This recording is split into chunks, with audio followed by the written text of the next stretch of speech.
Lord, we all prepared comprehensive heads of argument, so the court can interrupt me any time if the court feels that I am belaboring the record. Perhaps before you proceed, yes. There's one thing that I noticed. I'm looking at the record. I could not find the page which one should expect, where you put in the charges to the accused and the pleadant. I struggled to find the initial page on the transcript. There's something I'm missing when the charges were put. My Lord, with regard to exactly which portion are you referring to? That would have been on the first day. I'm referring to rather to the record. Day, yes. So there is a portion of the first day that was not recorded, and it's actually not relevant or not transcribed, if you put it like that. It's the portion where I read out the indictment and Ms. Albertswell helped me because we talked about it over the phone, and also the portion where I addressed the court in terms of section 150. That is the portion that's not transcribed. I was never apprised of that. I was not forewarned that that portion was not transcribed. You know, we are a court of record. So to the extent that the record may have to be reconstructed, you are confirming that you put the entire indictment as is to the accused and he pleaded. Yes, that's correct, my Lord. But if your Lordship will then go to the very first page of the report, and I'm just opening it up there, it starts at case lines 7-1. So if I'm opening up there, the court will note that the date is in the actual fact the day that the trial started, which is the 29th of January 2024, and then the record starts on, it is after lunch. And then I start, or I carry on with my address from paragraph 5 onwards. The court will note that there from line 9. So that is basically yes. where the record then that was my concern. commences. That was my concern. So nothing turns on it. We know that Professor Beale, yes. The charges were put, he pleaded, and there's an exhibit here which refers to his explanation of plea. That's right. Counsel for the defense may confirm to me, what exhibit is that again? Explanation of plea. 115 statement. I'm thinking what are you asking what the exhibit number was? Yes. I just have to check with the statement. That is A1. It must be A1. It Yes. is A1, indeed. Thank you, Mr. Ru. But for what it's worth, A1, which is the explanation of plea, it's not signed. Does anything turn on it? No, my lord. Nothing turns on it. It was confirmed in court. Yes, because it was read into the record. Yeah, and the court asked the accused to confirm. Which he confirmed. I'm raising this, as you will appreciate, that first portion of the record is not available. So we don't have the record, that's why I'm repeating this.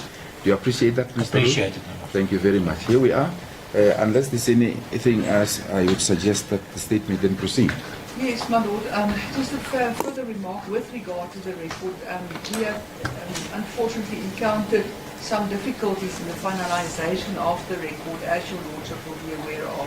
That's why the record was only filed a month after the agreed upon date. And then even after that, we discovered that certain portions still had to be corrected and transcribed. So, but as it stands at the moment, the record is complete.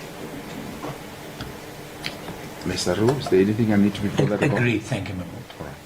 State may proceed. Thank you.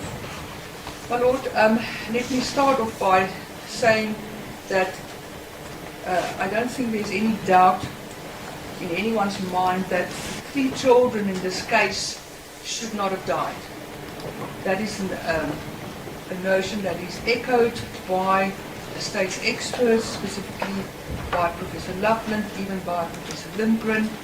And on a circumspect of evidence, the question now arises where, if any, the blame will be apportioned. So, in short, my Lord, I can in summary say the state requests then a conviction which I will proceed then to motivate on the following charges with regard to Ethan Tebus, that is counts 1 and 2, the state requests a conviction on 1 fraud and on 2 murder. Alternatively, if the court cannot find dolus eventualis, which is the form of intent that the state relies on, then the state requests a conviction on culpable homicide. With regard to Alyssa Stradom, count 3, the state already wants to concede at this stage that the state probably did not prove dolus eventualis. The state requests there at least a conviction on culpable homicide. Which victim or deceased? Alyssa Stradom, that is count number 3.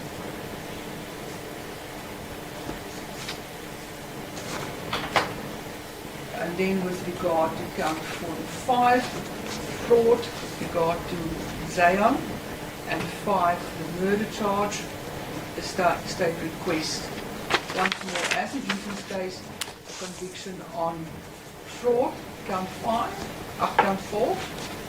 and murder. Alternatively, if the court can't find dolus eventualis, then at least culpable homicide on count 5. So with that now,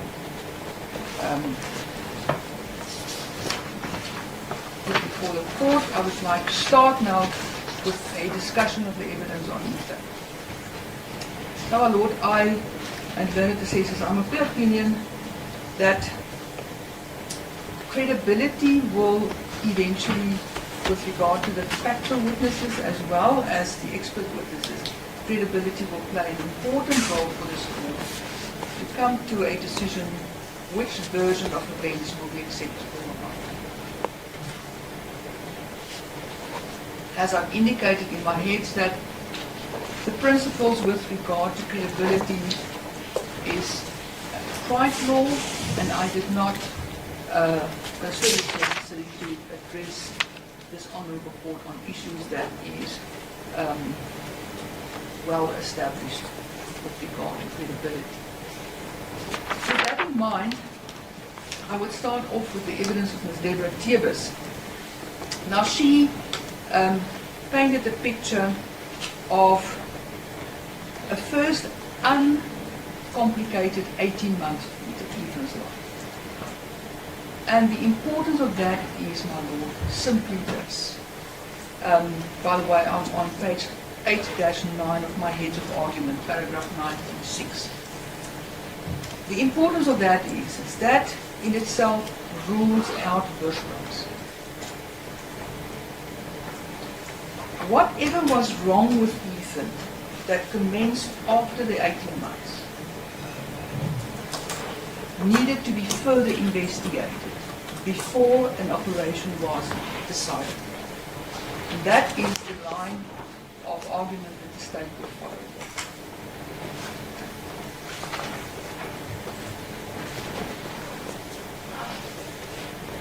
The appearance of Ethan after the 18 months and his development, I would argue, was overemphasized by the defense in their heads of argument, but it was shown convincingly by the state. According to the mother, and also echoed by Professor Bannetbal, that one cannot just look at Ethan with regard to weight when you compare him with a boy of his age or even with his twin. Now, what is important here is it was a strong argument during the testimony of the accused that Ethan was a convenient comparative study to his brother Liam.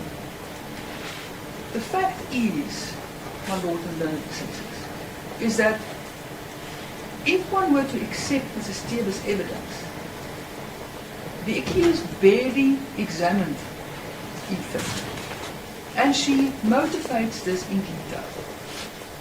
She says Ethan was uncooperative, because he didn't know the accused. The accused is a stranger to him, and he didn't want to be examined. Now, this is my first point where I want to say that in the end, credibility will play an enormous role here when the court needs to evaluate the evidence before it.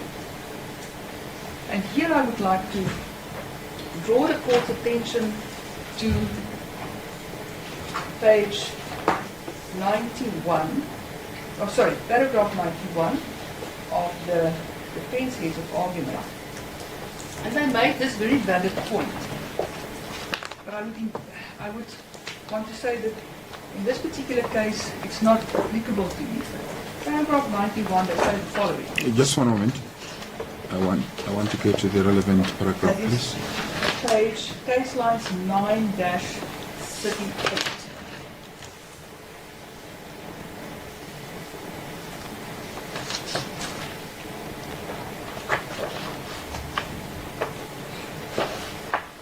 Yes. Paragraph 91 reads as follows. The passing of time since the events relevant to Ethan brings with it the real risk of unconscious fabrication by the witness. This is not raised as a criticism of any witness, instead it is raised as a fact that should serve as a caution to accepting oral evidence based only on recall, especially where that recall is colored by tragedy. So the suggestion is here that the court should approach Mrs. Steele's evidence with caution. But I would implore on this court that similarly, the accused's version, where it's only a verbal recollection of what happened, should be measured with the same degree of caution. And why is it important for me to already point to this at the beginning of my case? Is simply this, is that a pattern will develop throughout my head as I progress, where we only have the accused verbal recall of what happened. And I will point it out as we go along. But what is relevant here with regard to Ethan's case is that we have only his verbal recall of how the examination went by in the examination room, that very first visit to his rooms. Secondly, only his verbal recount of what was exactly discussed between him and Dr. Goldenhuis with regard to that first Lancet report. Now, if we look at Mrs. Steele's evidence, I would strongly argue before this court that I think she really made a very good impression on the court. Clearly, these events are still vivid in her mind, 12 years afterwards. And no wonder, because she lost a child. I never got the impression that she wanted to exaggerate her evidence. I never got the impression that she could not remember. And where she was uncertain, she stated it. But in an overall view of her evidence, I could not fault her in her recollection of the events. So what is your answer to the following? And here I rely on your own heads. That is paragraph 9.6.4. I'm sure the defense is likely to deal with that. When she was confronted with her own evidence before the HPCSA, and wherein you point out that she could not remember the answer she gave. Yeah. So that just underlines my point, my lord, is she was honest with regard to the poisons that she couldn't remember. And remember, it's different from recalling an event that had happened, as opposed to answers that she's given during an inquiry. It may well be that, I will not be able to remember what I said even. But surely if the version is consistent, she will repeat the same version. Yes. Would I be wrong in my approach? No, my lord, no. My lord would be right. But what my lord must also remember is that those transcripts were also never handed in, so we don't know exactly what were her answers there. But the fact of the matter is, we should also look at her evidence on the day in hospital what happened. She was never moved in her recollection of events. Instead, what we saw with the accused is when he came to testify, he gave a complete different version as to certain details what had happened. And those aspects, and I will come to that in my head, were never put to Mrs. Stevens to respond to.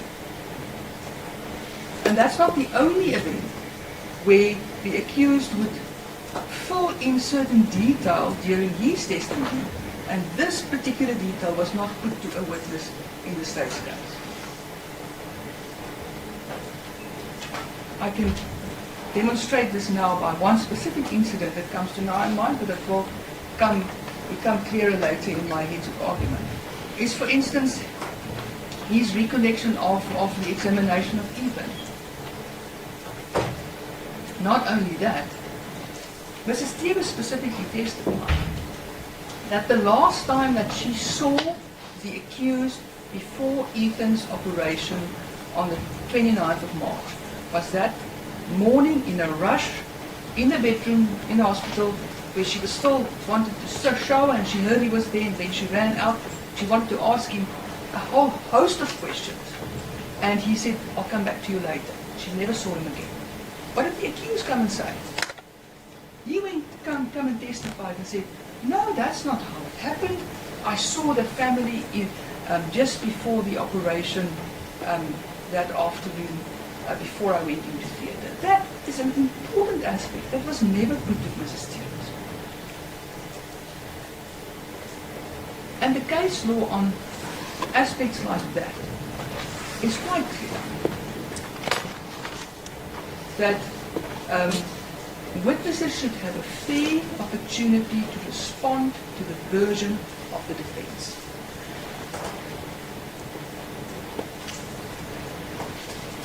Now, what is important is the next aspect in her evidence, aspect that should be considered is what was conveyed to her on the 16th of March 2012 when she made that all-important phone call to the accused. Her verbal recollection of her verbal evidence on this aspect is simply this. She says, "It stands out in my mind. It was my birthday, and it was one of the worst days of my life."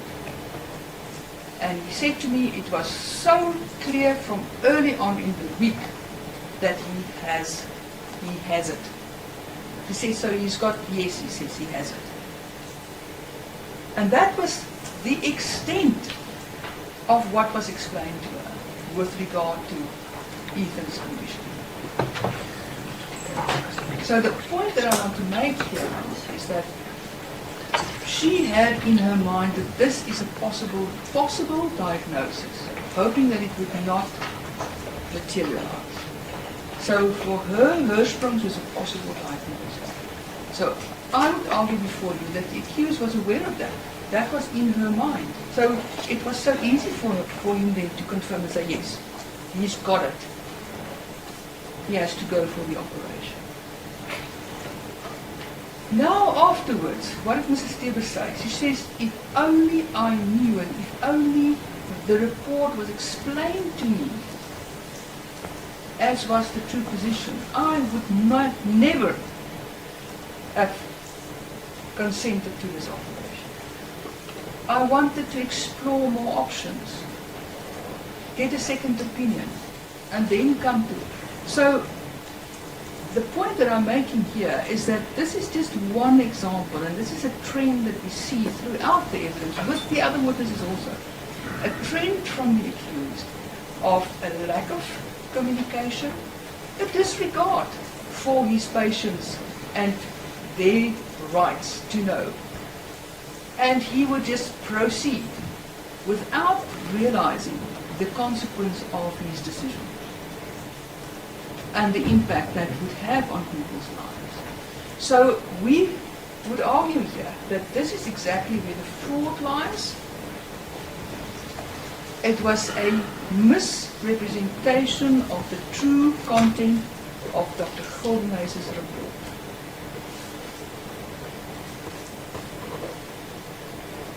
The accused wants to now come and say, yes, but it was hypoganglionosis. Perhaps before you proceed, if I may, Yes. now that you seek to suggest that that is where the fraud lies,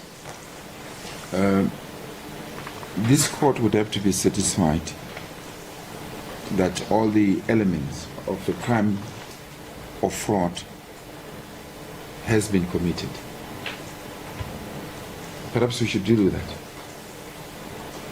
Yes.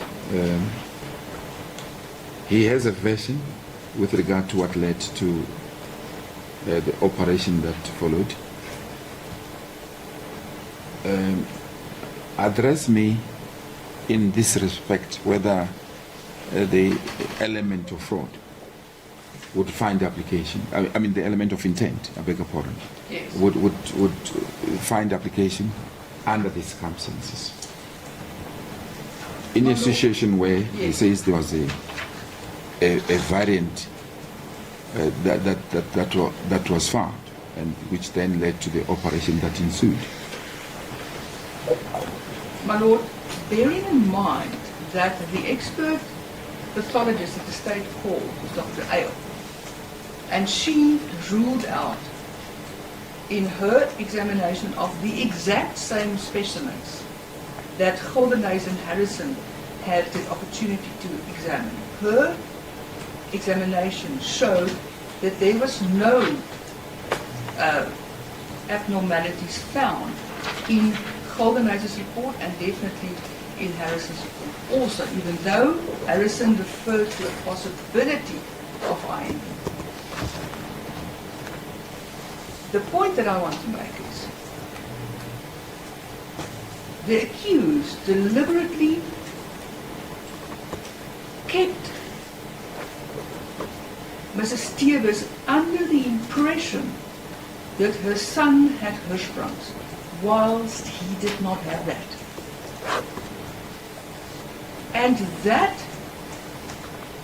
perception that was created in her mind convinced her eventually. There was after that conversation that she had by telephone with the accused, there was no doubt in her mind that her son needed this operation.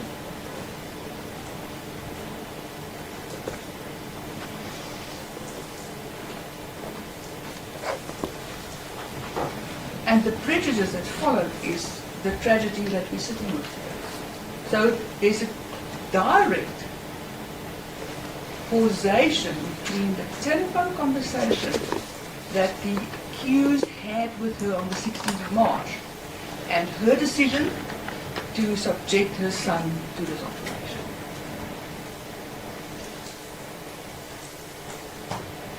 The question now is, and the state has been accused in their heads of argument that I'm harking back to the archaic rule of versare in re implicita, which is not the case. Because the fraud has now been committed. The decision to expose Ethan to a highly invasive and difficult procedure, that is where the guilt lies with regard to the death of Ethan.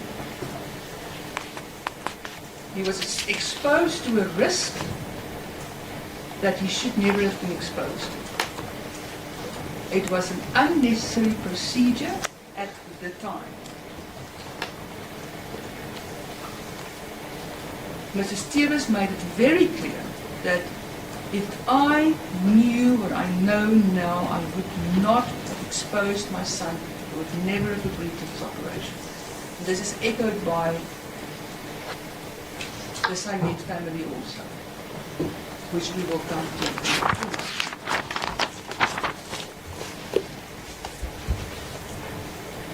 state is of the opinion, my lord, if this court can find that set of facts, the state has proven fraud. And then the next step would be then for the accused to proceed with the procedure which he knew was not necessary. So he took that risk upon himself, the risk that every operation carries. I think the number that the defense showed in their heads is 12%. There's 12% risk to every operation. That's the risk that you take. But if it's a risk that you take with a procedure that is necessary and the procedure is performed correctly, then obviously that risk never materializes, or it can materialize for other reasons. Is the state suggesting that the procedure was carried out, was not carried out correctly? My lord, we have only Dr. Muyeng's report with regard And to... Dr. Muyeng did not testify, you remember? Yes, that she did not testify, and the Isn't that state it? advanced the reason for that. But as I've addressed it in my argument, Section 212 is still prima facie unless there is convincing rebuttal evidence to rebut, to discharge the prima facie onus, or evidence has already been made out in Dr. Muyeng's report. Now, what we see in Dr. Muyeng's report is simply this. And one can understand why it sits uncomfortable with the accused, is what we find in her report, and if I can just get to that portion, report can just give me a moment. She refers to in her report paragraph 18, and that is in Exhibit B1 and B2, and if I can just get my hands on the case lines reference. Although I think will help me here. Paragraph 18, intestine in mesentery. Show evidence of surgery across the rectum, evident on internal examination. So we must accept this. She examined Ethan's body internally. The sutures appear loose with no tightly adequate approximation of the wound edges. There is an organized stoma in the surgical area across the rectum, revealing a 25 mm unsutured defect. Just below the suture line, there is fibrinous purulent exudate in the area of surgery. Now, what I understand this fibrinous purulent exudate to be is that it is indeed what you would expect there in the case of septic peritonitis.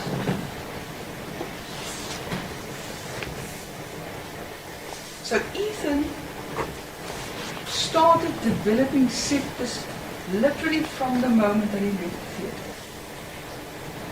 What exactly went wrong in the theatre, we will never know, because the accused is the only person that will testify to that, and he did not testify to satisfaction with regard to what really happened. But what we find now is the overwhelming corroboration for Dr. Muyeng's findings.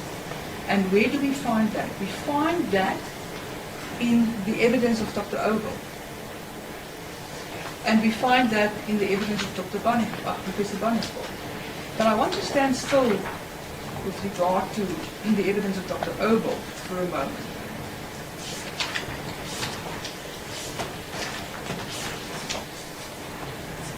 So I can just, my lord, under the assessors, paragraph 18 of Exhibit B2 can be found at case lines 3-16. I am there already. Thank you. I did not expect less from the court. Thank you. Now, my lord, if we go to Dr. Obor's evidence, I would suggest that Dr. Obor was an impressive witness, to say the least.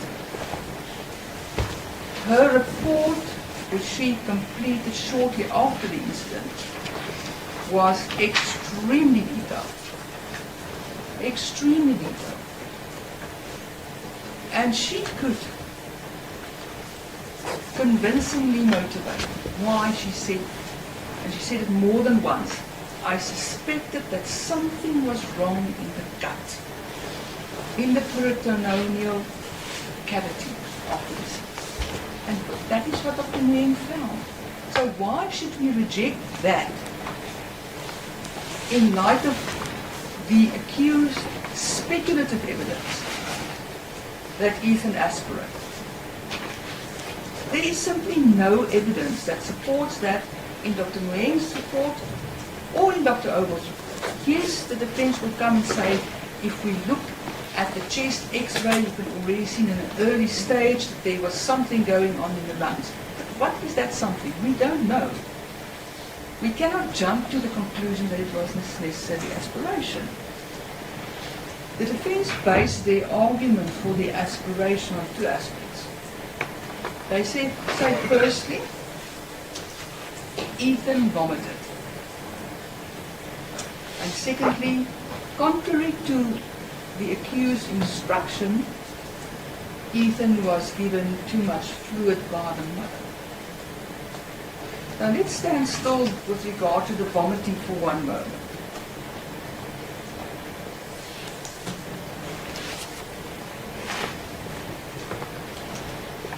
I don't know where the defense get the argument from that the Ethan vomited or not.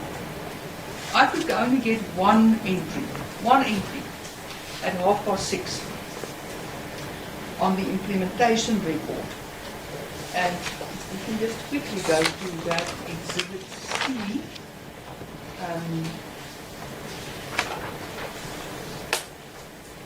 We can just quickly, my lord, if one abortion is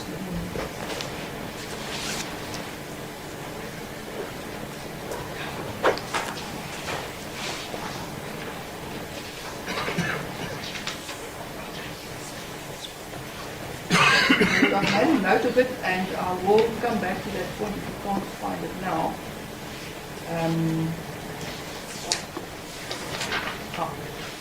So the format.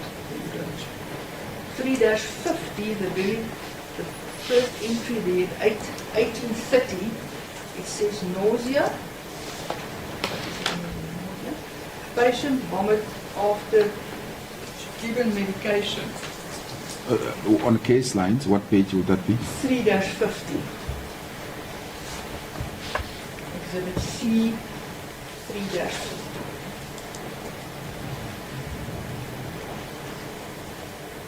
That's the only record of vomiting.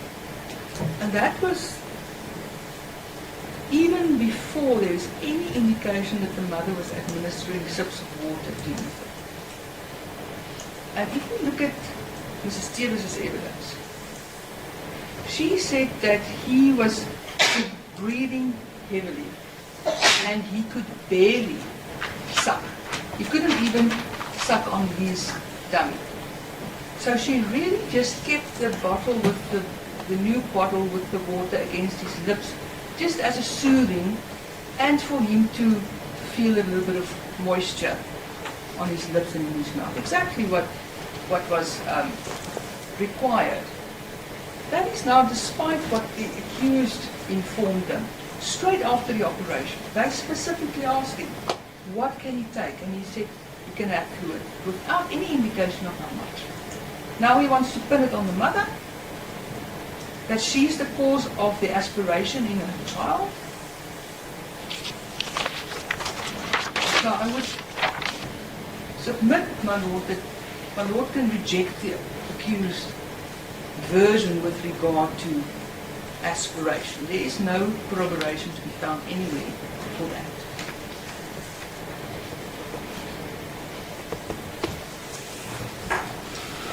So if we think the aspiration away, then the court is surely only left with Moying's evidence and with Oval's evidence.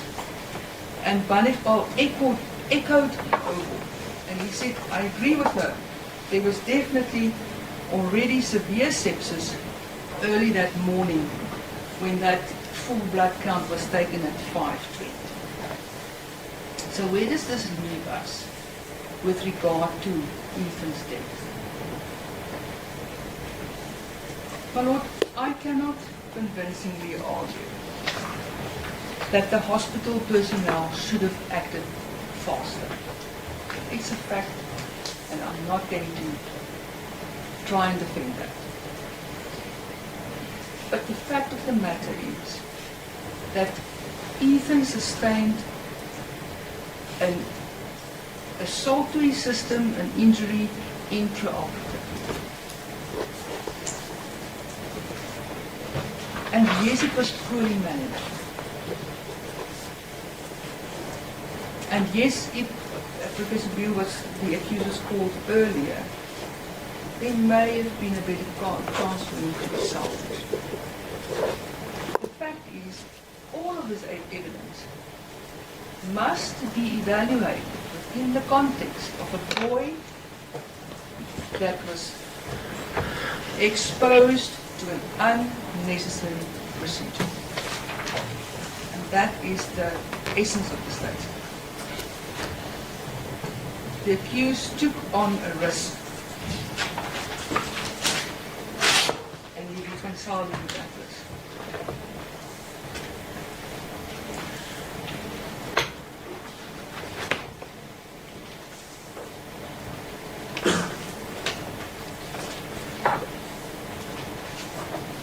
It is so that the defense will rely heavily on the fluid balance chart that shows a fluid intake of 600 ml. And that's another argument that they will use to bolster the submission with regard to aspiration. It is so, my Lord, that the court should also consider that 600 ml with circumspection. Because remember what Professor Banefbal said. Professor Banefbal said the stomach after an operation is, and I forget that word that he used, maybe I can put my, get my eye on it quickly. He used a specific term for the dysmotility. There is a dysmotility in the stomach after an operation, which results in gastric fluids accumulating in the stomach afterward. This can be as high as 500 ml. So what does he say? You cannot just calculate the 600 ml and say, oh, that must have come from the new bottle that the mother gave. It's not that simple.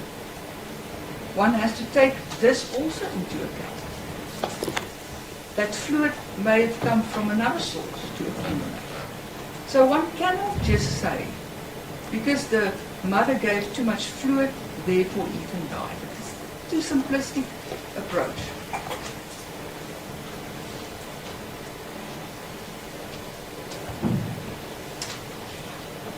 My Lord, in the end,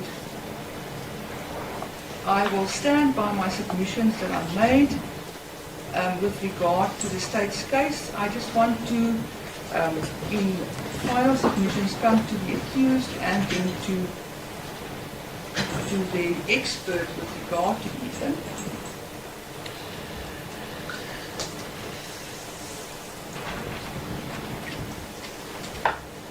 What is telling about the accused version is that under cross-examination, he conceded that he would be able to explain to the cross-examiner, at that point it was Advocate Ruben, he would be able to explain to us in court here what is the difference between Hirschsprung's and hyperventilation. It's not such a difficult explanation. But his evidence is, it was so technical, so therefore I did not consider it necessary to explain it to him. It's vital information that he withheld from her. So that in itself is already an aspect that should place a question mark over the credibility of the accused. One should, with regard to all three of these children, still consider the context and the time frame in which these operations took place. And the state was, the allegation was made in the heads of argument that the state had abandoned the issue with regard to the financial loss. The state I never anywhere in my heads of argument indicated that I abandoned that as a possible motive. So one must still consider that all three of these operations took place within a time frame where the accused was under financial strain. And the accused will not be the first or the last medical practitioner that performs operations for money. So where's the evidence that supports that suggestion? My Lord, I would ask the court to make an inference. I make an inference based if the court finds that at least the operations for Zion and for Ethan was not indicated, was not necessary. The question then arises, why? If these children were subjected to operations that were not necessary, why? And the only inference that the court can come to is that it was financial gain. What are the proof facts in that regard? Because before I make an inference, I must first establish the facts. Yes. Am I correct? Isn't that the correct legal approach? Absolutely. So what are the proof facts in that regard? My Lord, the proven facts is simply this, and I hope to conclude with Zion's case to illustrate to the court how it eventually turned out in Zion's case, is that my argument is that in both Ethan and Zion's case, those operations were not indicated. If the court finds that, then the question is why? And the only answer to that question is that it was done for financial gain. Why else would you operate on a person for a procedure that is not indicated? On what basis should I make that conclusion? Based on the medical expert evidence that the state presented to this court. And if the court will bear with me, I will touch on that point again when we get to Zion's case. We will make a note of that, and I will definitely touch on that. And what we must never forget here, Professor Bannichbal's evidence. Professor Bannichbal's evidence was downplayed by the defense and said it was said in jest. That conversation that took place at the conference where the accused said to Professor Bannichbal, I'll have to now perform operations even if I have to assist to recoup my losses. Many a truth has been spoken in jest. So that piece of evidence is so what are the established facts in this regard? Did he ever have to assist in any operation subsequent to that international conference that they attended? Well, the state did not have that evidence. So that evidence is not before us, right? That is so, but the court can still not ignore that concession made by the accused. And it is so they downplayed it and say it was just said as a joke. But what I'm saying is that conversation should also be looked in the whole circumspect of evidence presented by the state.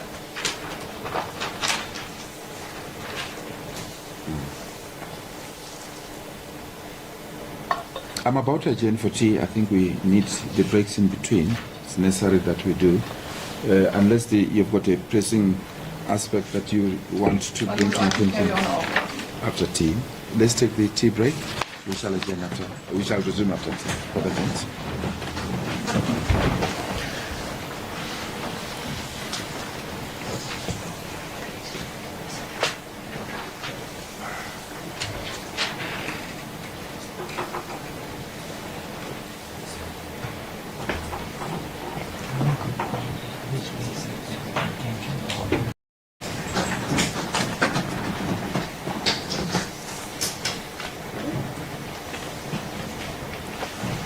Recalling the matter of the state versus Professor Beale.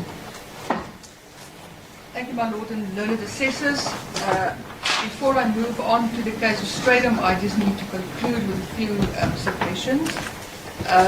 Firstly, I would still maintain my argument that the accused was indeed a poor witness and his credibility should be questioned with regard to Ethan. And I'm going to highlight that by a final submission here, where you can find it in my heads, paragraph 10.1.24.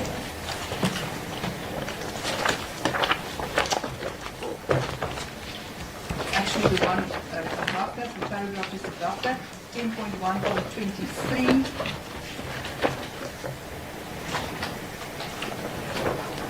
And I'm going to read that into the record. Significantly, the accused was unable to explain why he indicated in the D28 completed after Ethan's death that he operated for short segment anorectal ganglionosis. That is a very important aspect. And then I want to conclude with paragraph 10.1.24, the very next one. He also struggled to explain why he indicated Ethan's health on the same form as good and as now a healthy 3-year-old boy. So I would argue, my Lord, that this is just a continuation of the misinformation, specifically with regard to what he explained, what he operated for. That is not what he operated for. It is now common cause that Ethan did not have those drugs. Similarly, I would argue that Professor Moore did not really take the issue any further. He confirmed that he considered the full thickness rectal biopsy taken by the accused as a large portion, or as big as he described it. He is of the opinion that the finding of Hodney's, where she noted that there were no ganglion cells seen on initial levels, as abnormal, is evidence in this regard should be evaluated within the context of Dr. Ailes' evidence, who consistently testified that she excluded Hirschsprung's and hypoganglionosis. He further agreed that with Dr. Harrison's report that IND cannot be excluded on a histological examination alone. That is my paragraph 10.2.5 on page lines 837. So what does this say? What does Dr. Harrison's report actually say? Dr. Harrison's report actually said that this specimen needed further examination. Unfortunately, it was too late and Ethan was already dead. It is clear that from the Hodney's and the Harrison's report, even if you exclude Ailes' evidence, that Ethan did not have Hirschsprung's for which he was operated on.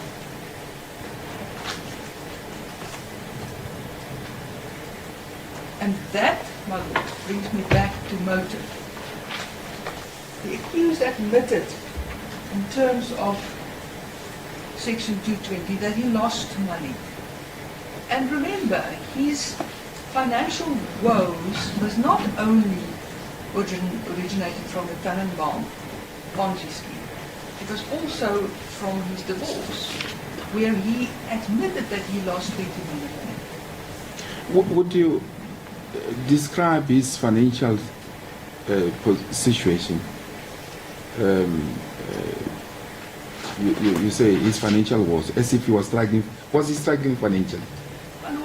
In his definition, he tried to put forward that he was upset about the loss of the money, of the investment, but would you suggest that he had financial problems? My Lord, if I would lose half of my assets now in a short period of time, that is what he testified. He lost half of his assets. It's a substantial loss. Was that half of his assets? That is what he testified. So, and remember, it was so significant, it was such a significant event in his life that he was depressed for a long period of time. That is what his own testimony is. So it definitely had an impact on him, his financial loss. So what was the value of his estate at the time when you say he lost half of his assets? My lord, he said it was around 40 million, if I remember correctly. Did he lose half of that? That is what his evidence was.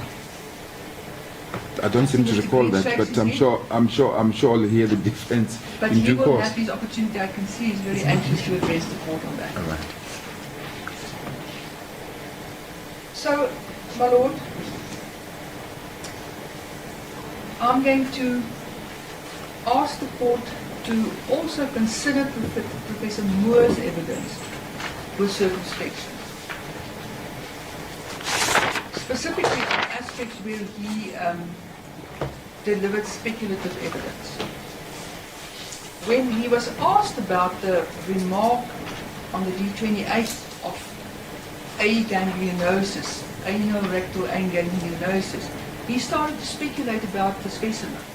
So I would consider, my lord, and this is my final submission with regard to Professor Moore, that he was not a reliable witness.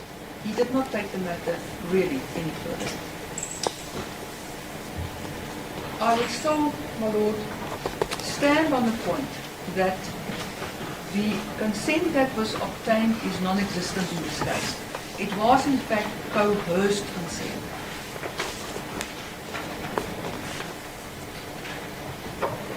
Which is what we allege in the indictment. With regard to the Section 212 statement of Dr.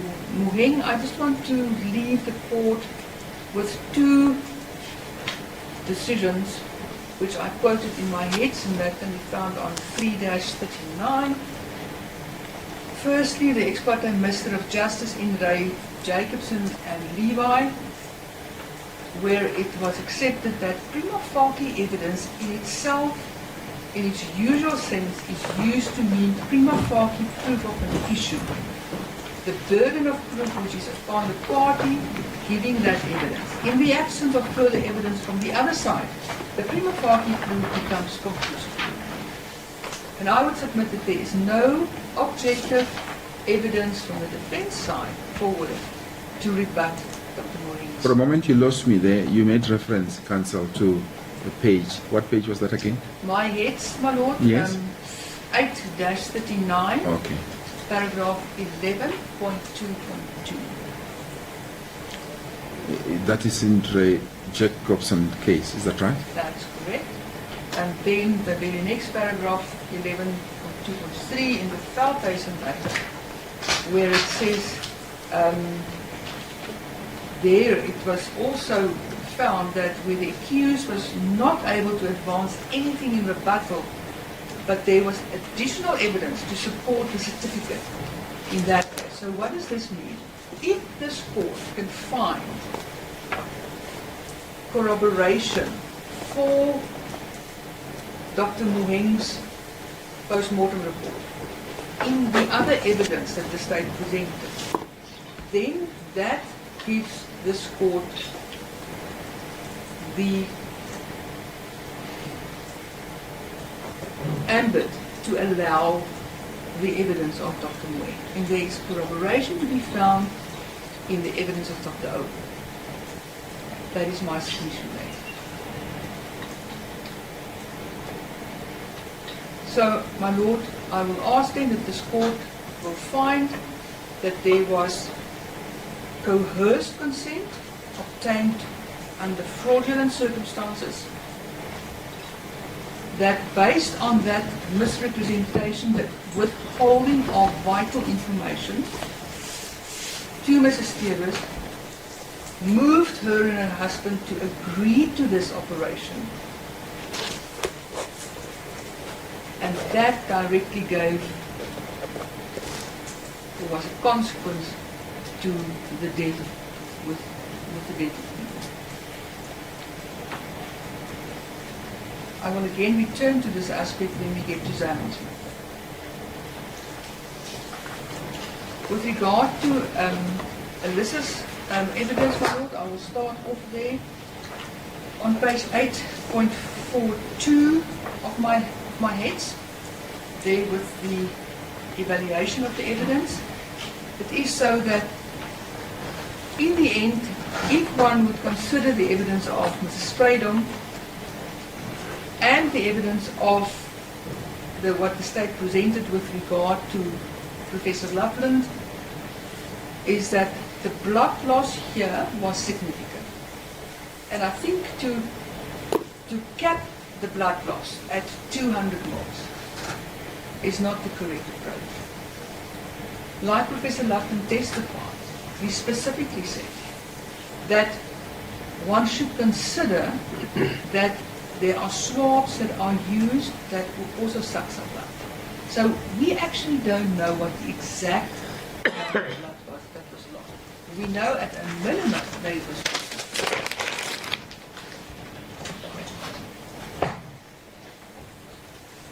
What is significant here again, and I would again argue here, that the credibility of the accused here once more comes into play, where he initially said to the mother,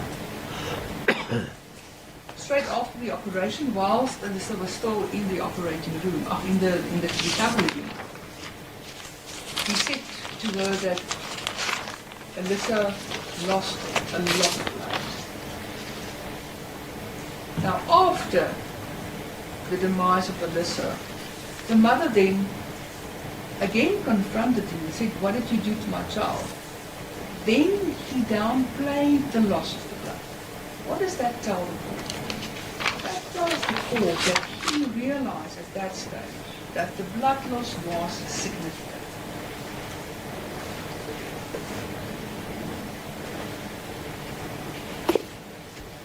I would want to align myself with Professor Loveland's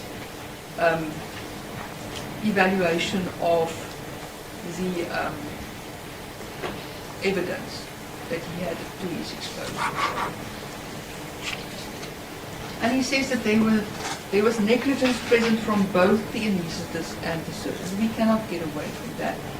But what we must remember is that the actions of Dr. Blazowski was in the first place as a result of the injury caused by the accused to this artery during the operation. She tried to compensate and overdose Alyssa on fluid. That is. So why must the conduct by the late doctor be attributed to the accused? My lord, he caused the injury in the first place. Not only that, what did he do? He took a blood sample at the end of the operation. But he never followed through on that. He never, after that, tried to salvage the situation. What did he do? He went on to perform a further procedure. Not only that, Dr. Blazowski, that was supposed to take care of Alyssa there in the recovery room, that is the defense case, that the anaesthetist in the first place is now responsible for Alyssa in the recovery room. What does he do?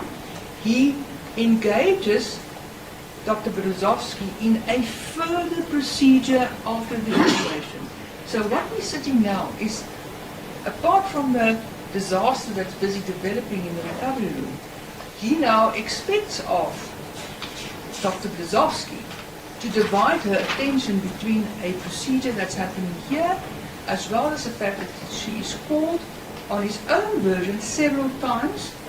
We now know it was at least twice from the theatre back into the recovery room. Not only that, after this so-called short procedure that he was busy with, he just disappeared. He had to be called back when the crisis was really meeting proportions where it was unmanageable. called back from somewhere in the hospital. Nurse Ramji says he was in the tea room. My Lord, the state only needs to prove 1% guilty. And even if we would concede that yes, the anaesthetist was also responsible here, I would say that the standard for culpable homicide is met here. There was an obligation, as I've referred to in my heads, with regard to the case of Evels and the other matter that I referred to, that there was an obligation on the accused to act. And he just left. He abandoned his patient. And that is the state's case with regard to this. And that is why the state concedes on murder, but I still maintain that the state at least proved culpable homicide with regard to the death of homicide. The process in the recovery room, did it not fall on the doctor responsible for the recovery process to take care yes. of the deceased before I deny? One must also remember that these are two professionals that don't work in silos. So, what did the accused do? No, let's talk about that, and I appreciate that. But Yeah. now the patient is in the recovery room.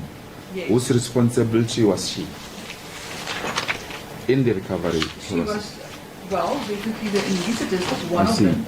So why blame the accused? My Lord, because it What is the role of the accused if It he's is also- now in the recovery room? I hear what the court's concern is, and I would like to answer it in the following way.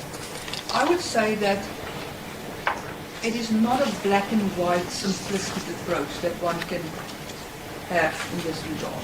As Professor Laughlin said, that it is a joint responsibility. Remember, that is also the concession that Professor James made. He says, in the end, it is a joint responsibility.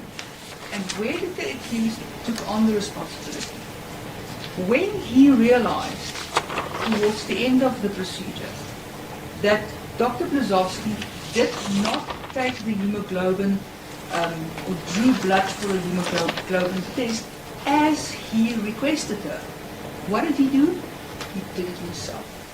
So there he already took on the responsibility of that. What is initially the anesthetist's responsibility? Why did he do that? Because he felt obligated towards his patient. Wouldn't one then expect that you cannot leave it there, hanging in the air? You should follow through because the patient is still your responsibility.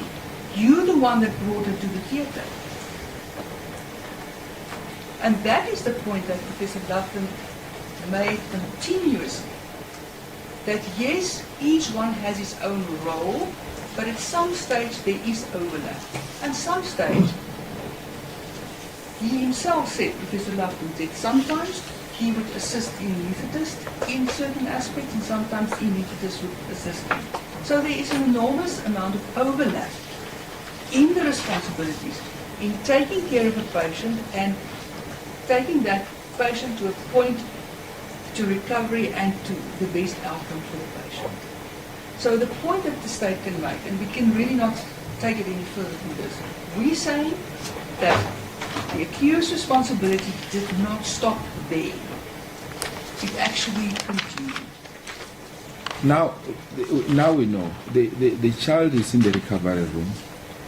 The doctor is not in that room throughout. There are hospital notes. Where did things go wrong? Where does it stop? In other words, where do you then say you can't blame him or you can blame him for this? The fact is, my Lord, with regard to the accused conduct itself, when he was called, he went there and he then assisted further. So he could not have said, oh sorry, it's no longer my responsibility. So, my Lord... Did he not respond when he was called upon to do so? When was it brought to his attention that the child is now in trouble? At what stage was this? And if so, didn't he do something about it? You did, my lord. But You did. the question remains is that one would have expected, and that is the standard that the state says that he should be measured against. Once he drew that blood, he took on the responsibility from the anesthetist, and he should have followed through with it. He should not have carried on with the next procedure. He should not have allowed the anesthetist to have divided attention now between a procedure and to take care of the patient in the recovery room.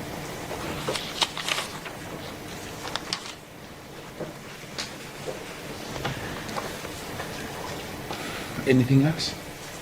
Thank you, my lord. I would like to just refer here to a few final points with regard to Alyssa's case, and that is that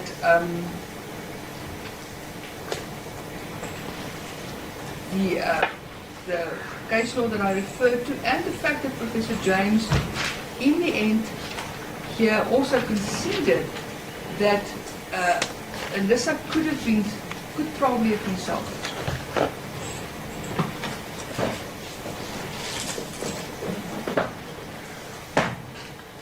If there was faster action, if blood was available, if an intra-theatre blood sample was taken, the chances to be saved could have been better.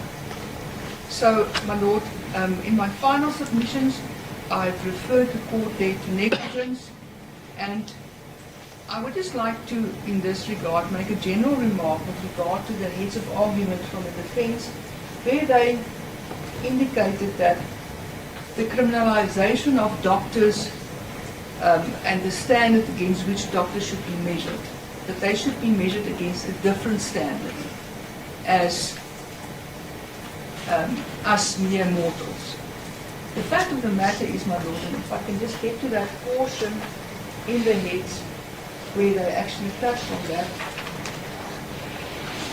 I just want to make this remark, and they refer there to a judgment, a constitutional court judgment, where they say that there's already an indication that South African courts would want to treat professionals differently. The irony of the case law that they quoted is, and that can be found on page 916 of their heads, and specifically 917 in paragraph 32.2 of their heads, 33.2 of their heads. They say that the Constitutional Court has already indicated that professionals should be treated differently. But what the irony is of that judgment is that the standard is actually higher for professionals. And by way of example, a person in a legal profession is held to a higher standard of negligence than a mere person a lay person from the street. And here the saying is, uneasy rests the head that bears the crown. You bear a heavier burden because the society expects it of you.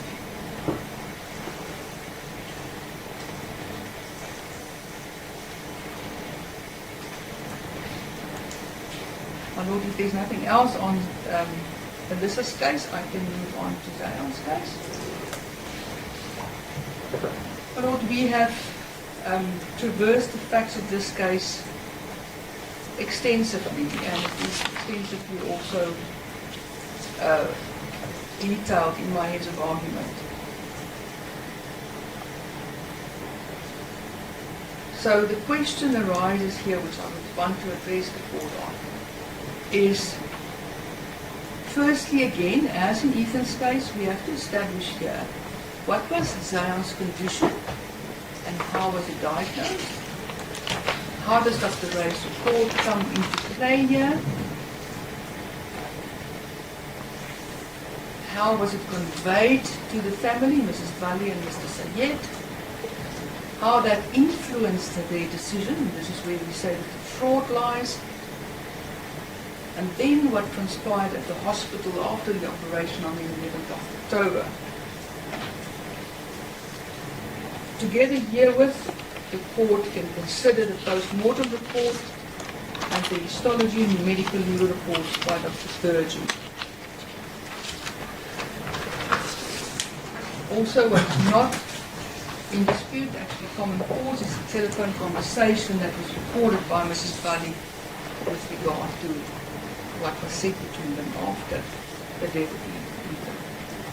Together with this, my lord, the evidence of Dr. Kassel, Khan and Wallach is very important with regard to the history of Ethan.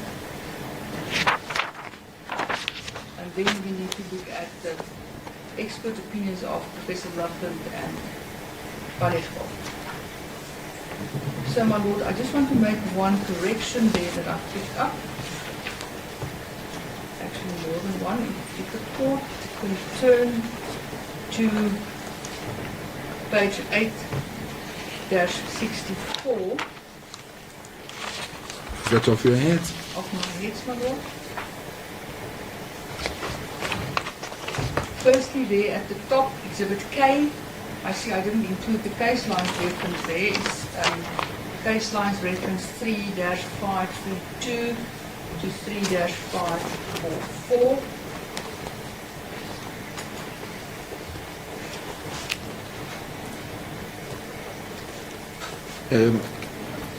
Can I ask the state to repeat the case line page reference number, please? Sure, my lord. As 3-532. 532 to 3-544. Also noted What is there to be corrected? Pardon me, my lord? What is the correction in relation to Exhibit K? No, I'm just adding the case line Oh, I see. for the Okay. court's convenience. Fair That's not enough. the only reason, yes.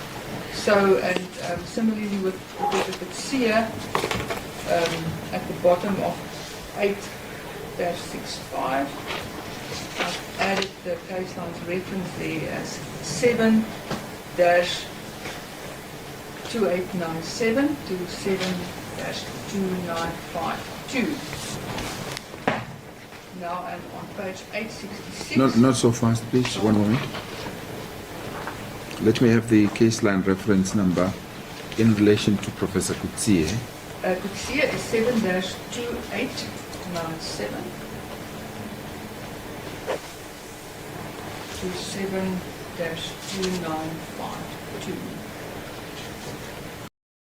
7-2952. Thank you. My lord, and then with regard to Ms. Vally's evidence, I refer there to an exhibit number that does not exist. So Slow down now. Where are we? it is on page 866. 866, yes? Paragraph 18 states case. Yes. Paragraph 19, Ms. Zahira Vally. So the exhibits relevant to her evidence is exhibit P, and then I think I referred to exhibit QR, but there's no such an exhibit. So it's ZQ is the correct exhibit there. ZQ. Instead of QR, is that right? That's correct, my lord. Apologies for that. Otherwise, it's all correct. On this point, I see there's been remarks in the heads of argument that I used. One moment, please.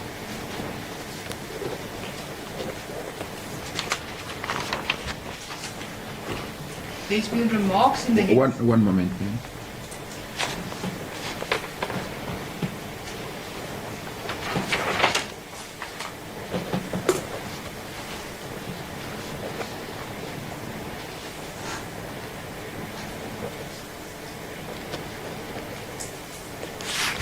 Just repeat it again. QR does not exist. Not Instead correct. Instead of got Must be ZQ. ZQ. Yes, thank you. Thank you. My lord, there's been remarks in the heads of argument that some of my footnotes were not correct. Now, I went specifically back to all those footnotes. It was 2, in fact, 3 that I remember. And they are all correct. So the court can accept that the state's footnotes are all correct. On the contrary, I actually discovered a few footnotes from the defense that were not correct. I don't necessarily see them now, but there are at least 3 or 4 footnote references from their side that's not correct. But that's just a side remark. Do you want to bring that? It's important to me because once you are done with this exercise, I'll be left with your head and scratching in my head in relation to is this footnote Yes. correct or not. So what are those footnotes? So that the defense can then notes address of that in my heads, but I can't put my hand on it. Can I, after we've adjourned today, I can just make a list of that? By all means, as long as you share your script with your colleagues, Maybe so we can that do that. I mean, if you get a concession in that regard, it will be very good because I don't think that anyone would try to mislead the court. But if either one of you are wrong, or you know, there's nothing wrong about being gracious in that respect to say, well, we erred in this regard. No one is perfect. Yes. Yes, Thank but you. yeah, but so far you have not identified those. By all means, approach your colleagues and let me know what those are. Anything else, man? Yes, my lord, that's all with regard. So I can address the court now on the merits of Zion. My lord, I think there's little in dispute, in fact, with regard to Zion's condition. The fact is that we know that Zion was... Maybe before you get to the last case, let's get back to Steyn, may we?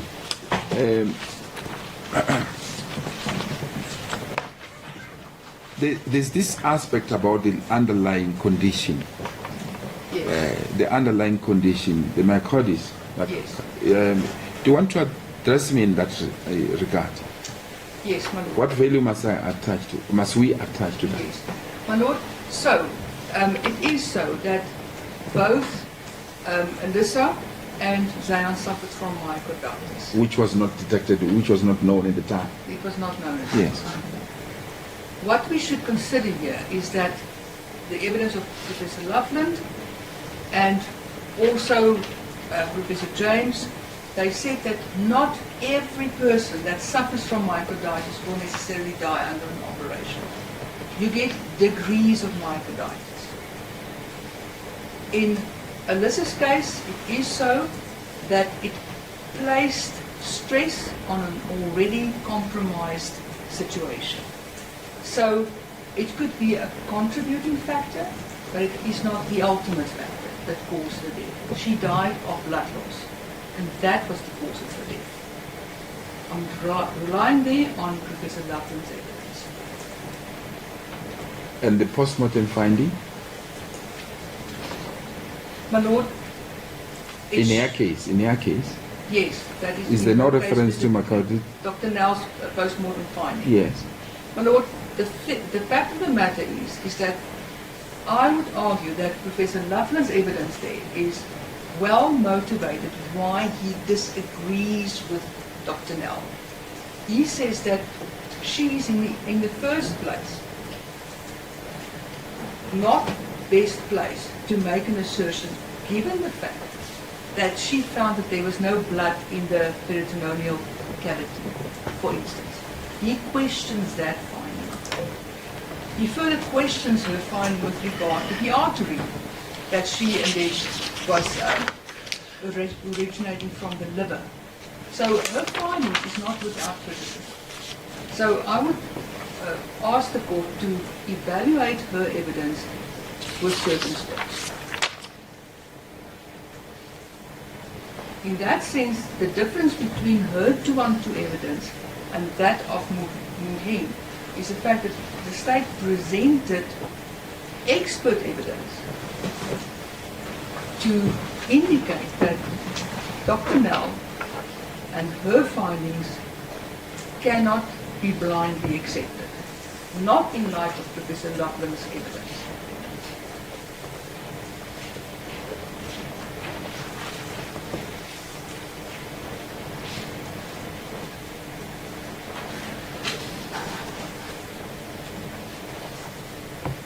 I'm sure I'll hear more about it from the defense. The state may proceed. Thank you, my lord. It is so, my lord, that Zion's medical history was in detail presented to this court by the state. He was an anxious child that suffered from a physiological condition, namely the reflux, but also from anxiousness. And what we sit here with is an anxious mother. Didn't he have a chronic condition? Yeah, he also had myocarditis. I'm talking about the vomiting aspect of his Yes, that condition. was, so the fact that he had a chronic condition, my lord, led to the mother exploring with several doctors what is actually wrong with the child. She wanted to have answers. So what did she do? She visited several doctors to get to an answer. She didn't get any. They didn't get any help. Let's cut through the chase and get to the real issue. Yes. The real issue in this case is that ultimately the child ends up with Dr. Beale. Yes. And the question that this court would have to answer whether the resultant operation was unnecessary. Am I correct? Yes, no. Was it not necessary given the history and and whatever the case presented itself to him? Yes. That My would be lord- the ultimate answer, I suppose. My lord, the overwhelming... Am I correct? That would be the answer. That will be the question. the to question ask. that to be asked, that Yes. needs to be answered. Yes, my lord. Yes. So the overwhelming evidence presented by the state from each and every medical professional is that this operation was not necessary.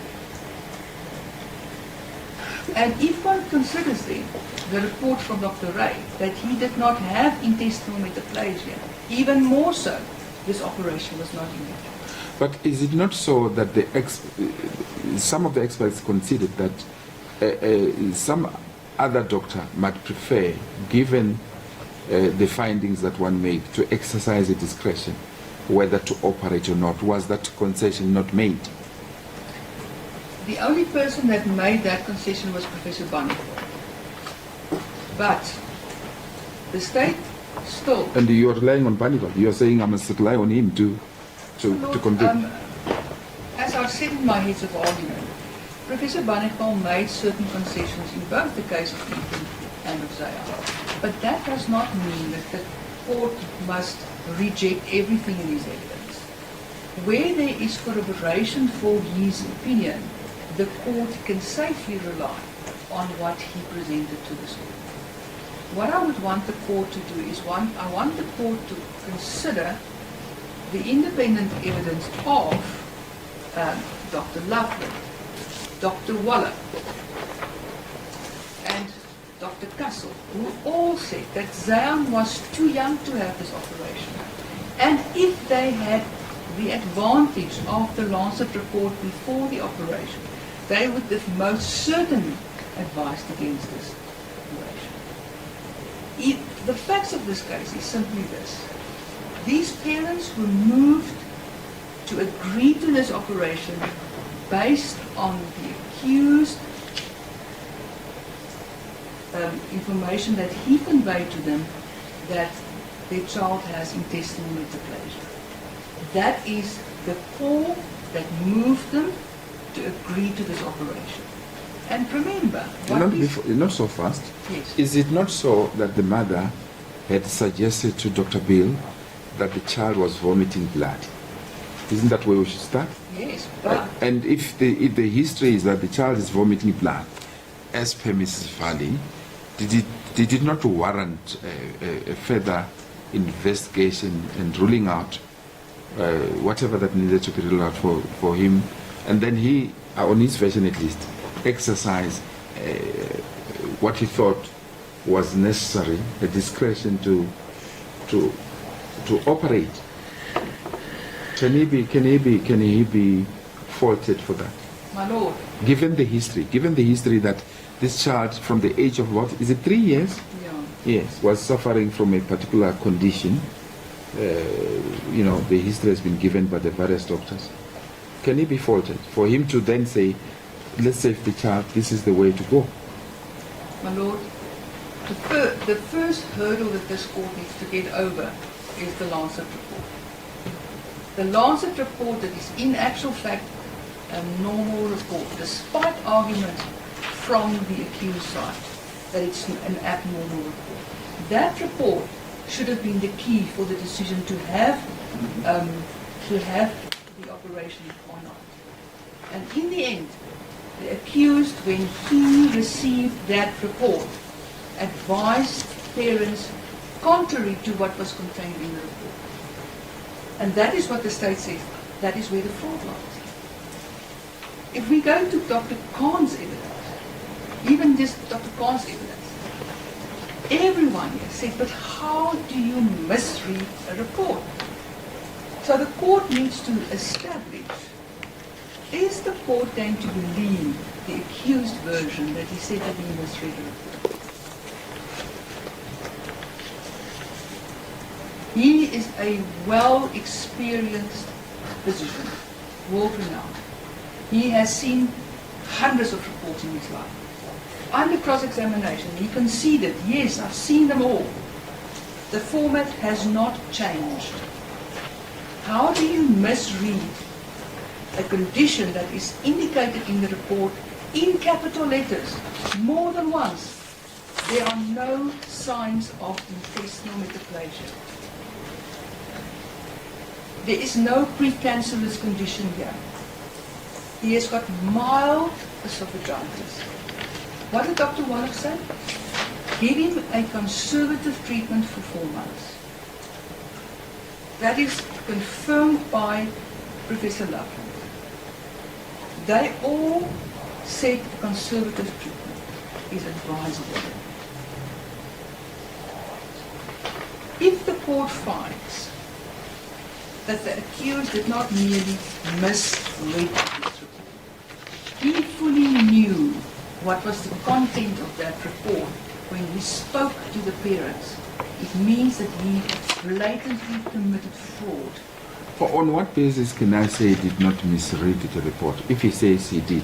My Lord, it's very interesting with regard to the conversation that took place between Mrs. Buddy and the accused. And I would just like to pause there for a moment,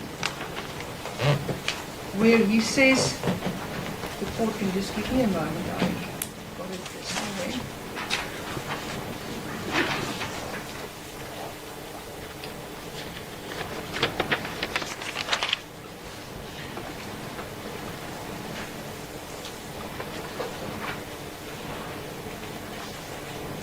So in this conversation with her, she pressed him several times. Several times she pressed him and said, but did my son actually have intestinal metaplasia? And he considered and said, yes, he has that. And then at some stage, he says, this is very important, he says, but even if he didn't have that,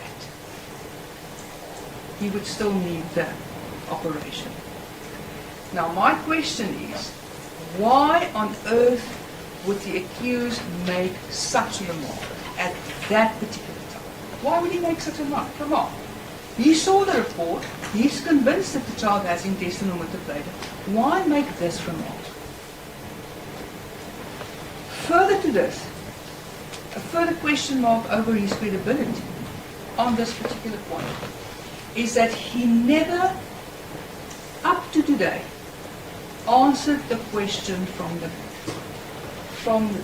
the state during cross-examination. So when did you realize that you made a mistake and that you misread the report? Up to today, this court still does not have an answer to that question.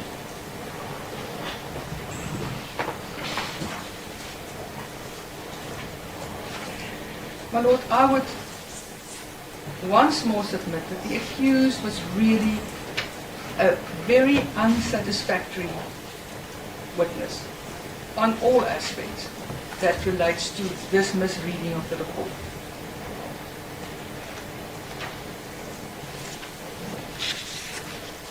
My Lord, I just want to go to this conversation and see if I can find a specific spot that I picked it up from. That is Exhibit P, is it not?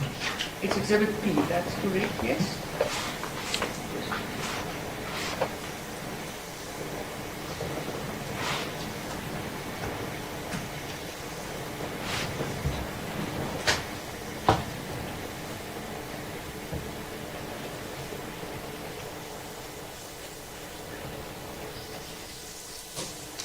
I just want to highlight the following for your consideration, even before you address me. At Yes. 3-593, Dr. P. Beale, he had whatever told you he had. And line 4 there, he says he had intestinal metaplasia. Do you see that? So my understanding is that even at that point, because Dr. Beale was not aware that he was being recorded, it would seem to me that it was still his belief that the child had this condition. Would that be my correct reading of the situation? If the court accepts his version, that is what he says. No, I'm reading from this Yeah. is a recording.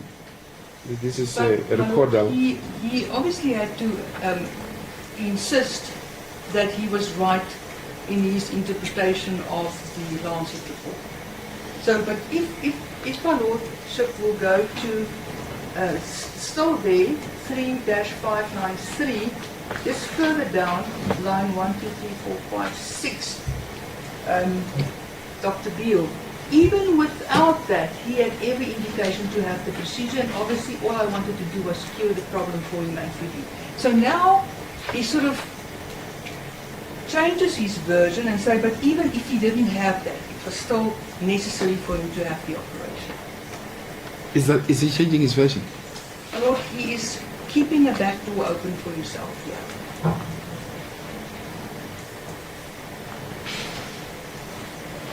You may proceed. Thank you, my lord. So now, Ethan is now, my lord, eventually admitted to hospital. And I think what is important here to note is that despite the accused version that this was an uncomplicated procedure, it was not uncomplicated. It was a long, difficult procedure, and if one goes to Dr. Munchi's notes in Exhibit K, if I'm not mistaken, at 2 places he says it was a long, difficult procedure. And that is what Professor Lutland also confirmed. An aspect which I think is very important that this court should definitely consider when it comes to the credibility of the accused is that he says that there was a pause in the procedure because of trouble that Munchi reported to him. There was a problem with the cardiac output of that. What is important here, my lord, is that there is no evidence whatsoever to indicate that this operation was paused.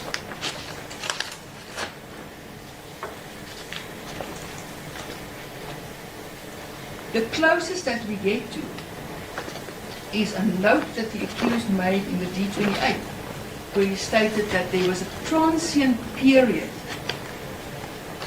of low blood pressure or high cardiac time.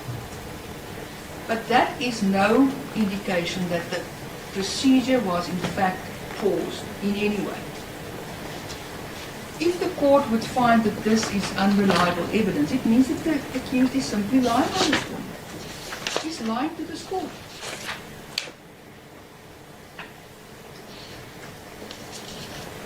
More importantly, my lord, was the evidence of Dr. Elliott. Dr. Elliott, who said that Dr. Munchi mentioned that he suspects a pneumothorax, and it was there towards the end of the procedure in theatre.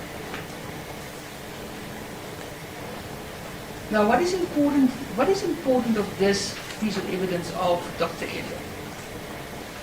One must have formed this picture of of the theatre. Ethan is a 10-year, Zion is a 10-year-old boy. So, and she says that they were equidistant from Dr. Munshi when he said this.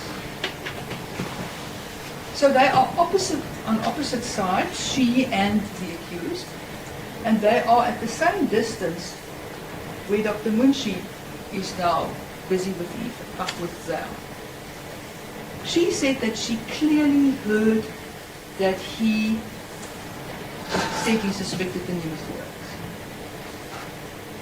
And why is that important?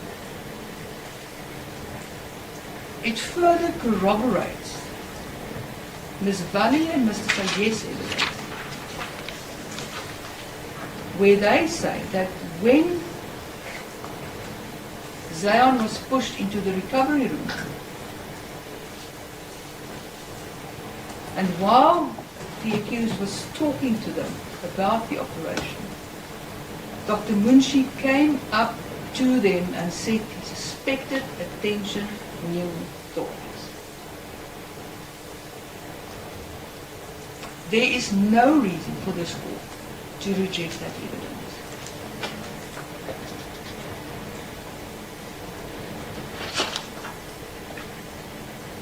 I would argue, my Lord, that this is credible evidence that this court should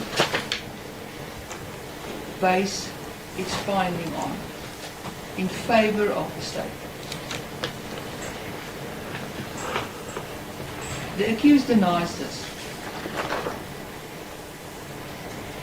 And of course the accused will deny this because it sits uncomfortable with him. Because what did he do? He once more abandoned his patient. He left Dr. Munshi to his own devices and he went home. It was only when he was called back that he returned. But then it was too late. And this is where Professor Kuchia testified and conceded on this. Yes, it is so that there were a lot of factors in play here with regard to Zion's condition. He had myocarditis, he had an enlarged heart. But if the pneumothorax was picked up earlier as it should have been, Zion could have been saved.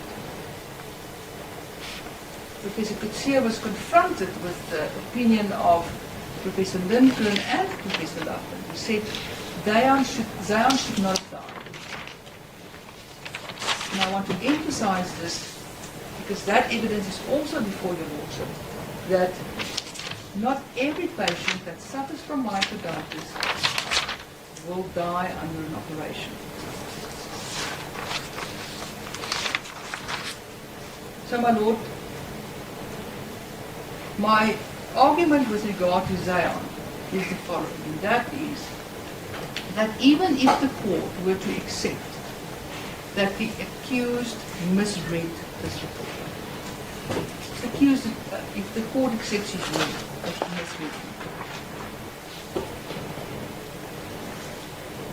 I would say that that in itself is negligence of the grossest type. He proceeds with an operation. So the question arises, he saw this report once before he phoned Mrs. Bully in Cape Town on the 10th of September, and a month goes by, and on the 11th of October, he never in between looked at that report ever again. I would submit that it's highly improbable. But be that as it may, let's say the court accepts that. Let's say even the court accepts that the operation was indicated, which the state maintains was not indicated. Not even on any level was it indicated. The state's evidence is overwhelmingly against it. But even if the court would accept, yes, there's this margin of variance and interpretation between specialists. Let's say that that is accepted. Unfortunately, if the court accepts the mother and father's evidence with regard to that report that Munshi made to the accused, and he turned around and he left the hospital, there at least the court can find negligence, at least.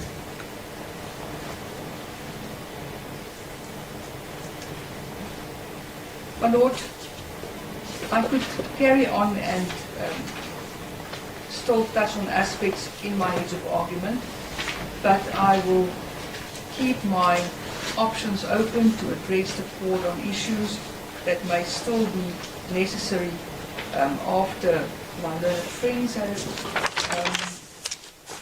put their arguments forward. If there's anything else that the court wants to hear me on, I would gladly address it. Just one. If you have questions to ask this is now the areas of the concern where you want to engage counsel in the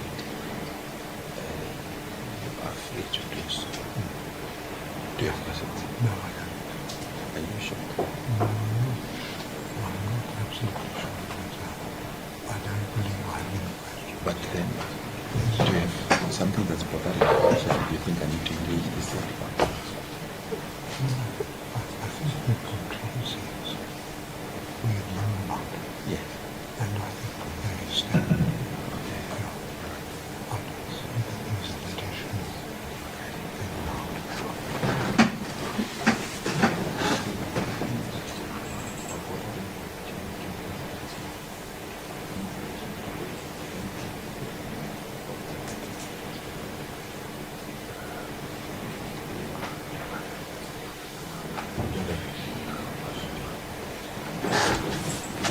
There will be no questions, certainly not from me, not from my two colleagues, the assessors. My Lord, may I just make one final Yes, an aspect that I left out, that you which I overlooked. think is quite important, and that is the fact that there's more than one expert also that testified here that intestinal metaplasia is very rare in children. In fact, it is said that it is so rare that one would have to have a re-look at the report and say, did I read correctly? Mustn't I phone the laboratory and hear that they do their test correctly? So that is very important. So, and what is important here is that the accused goes by his business and phones the mother and says your child has got intestinal metaplasia. So that is also an important aspect. We should have raised the questions with the accused when he saw this last report for the first time. Should reread it and make sure of his facts before he phones the mother and gives her this explosive information that eventually made it also her worst day of her life. Thank you, my Lord. Mr. Rowe? Or is it Mr. Green? I recognize you. Thank you, my Lord. Lord, I saw the finger pointing. Yes. And my Lord, with your Lordship's leave, we will follow the division that Mr. Leroux and I followed during the cross-examination and the evidence of the matter. So Mr. Leroux will deal with the criminal part, and I'll deal with the factual bit and the medical bit with your Lordship's leave. There will be no overlap because I know where my boundaries lie, and criminal law is outside of my sample. So I'm not going there. My Lord, we've put up full heads. I've heard the questions your Lordship has put to my learned friend. I'm going to try and adjust the argument to accommodate the questions that your Lordship has... Were the questions out of place? No, my Lord, the questions were very useful for myself. They indicated where your Lordship wants to test both parties' versions. So they will assist in directing. My Lord, I've heard what my learned friend says about missing some of the footnotes, getting them wrong. There are 578 of them. If I made a mistake, I apologize, and we'll correct them, of course. But can I give a correction to your Lordship and the assessors? Quite an important one in the heads. One moment, let me...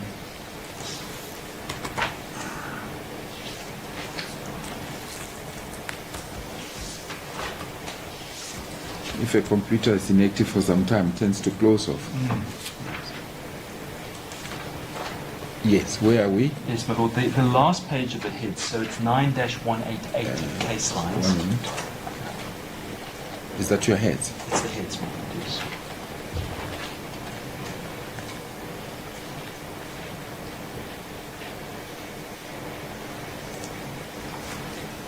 What page would that be? 9-188. It's the last page of our heads, page 188 of the heads, and it's paragraph 552. Lord, in the second line, and we're dealing with the charges, and we say what your lordship should find, and the second line says, Professor Beale intentionally or negligently killed Ethan. That is an error. Would your lordship delete Ethan and replace it with Alyssa? Because count 3 deals with Alyssa, not with But the opening line there clearly refers to Alisa. Am I right? Yes, it does. My lord. This is more for a typo than anything else. My lord, I misread it.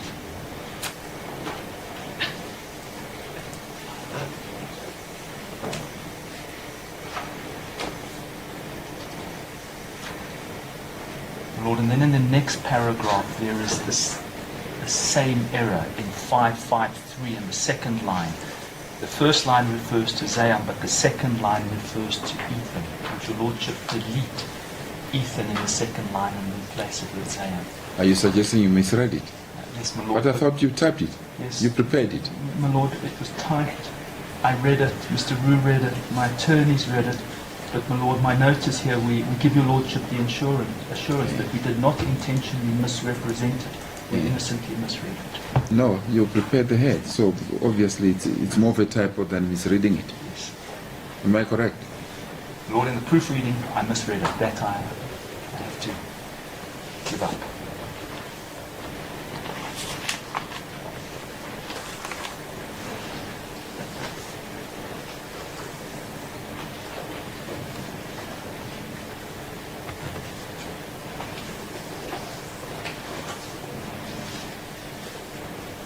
Yes. Yes, my lord. Then may I start by dealing with the Tannenbaum issue? And you'll find that, my lord, from paragraph 65 of our heads and onwards.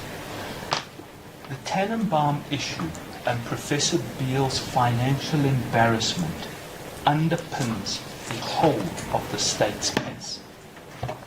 Can I refer your lordship to the charge sheet that is put to Professor Beale?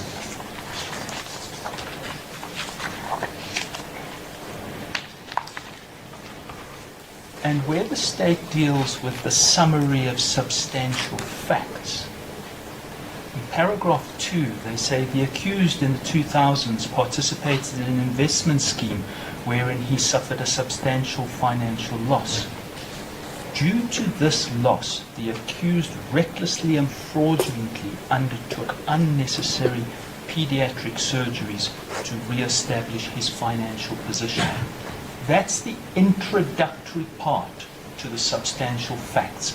Following from that, the state then identifies 3 instances of what it describes as unnecessary pediatric surgeries, all of which on the charge sheet are alleged to have been performed to allow Professor Beale to re-establish his financial position. Now, my lord, why did the state have to run that line of financial embarrassment? It is because they have to explain why an experienced and respected pediatric surgeon would tell untruths, intentional untruths to parents, and would intentionally perform surgeries that he knew were not indicated. That's what it is. Now, the facts about Professor Beale's financial position are this. He had had a successful career, he had made some decent investments, and in 2008, when he made the investments in the Tannenbaum scheme, his estate was worth about 40 million rand, excluding his home. His loss in the Tannenbaum scheme is admitted by Professor Beale, and it is admitted at 1.564 million rand.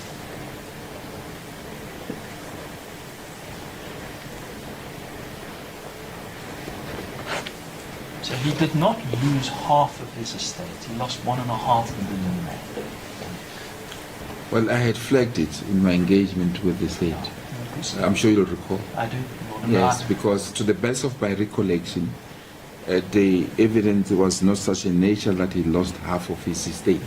That was to the best of my recollection. What happened, my lord, where the 20 million comes from is in 2018, Professor Beale separated from his wife.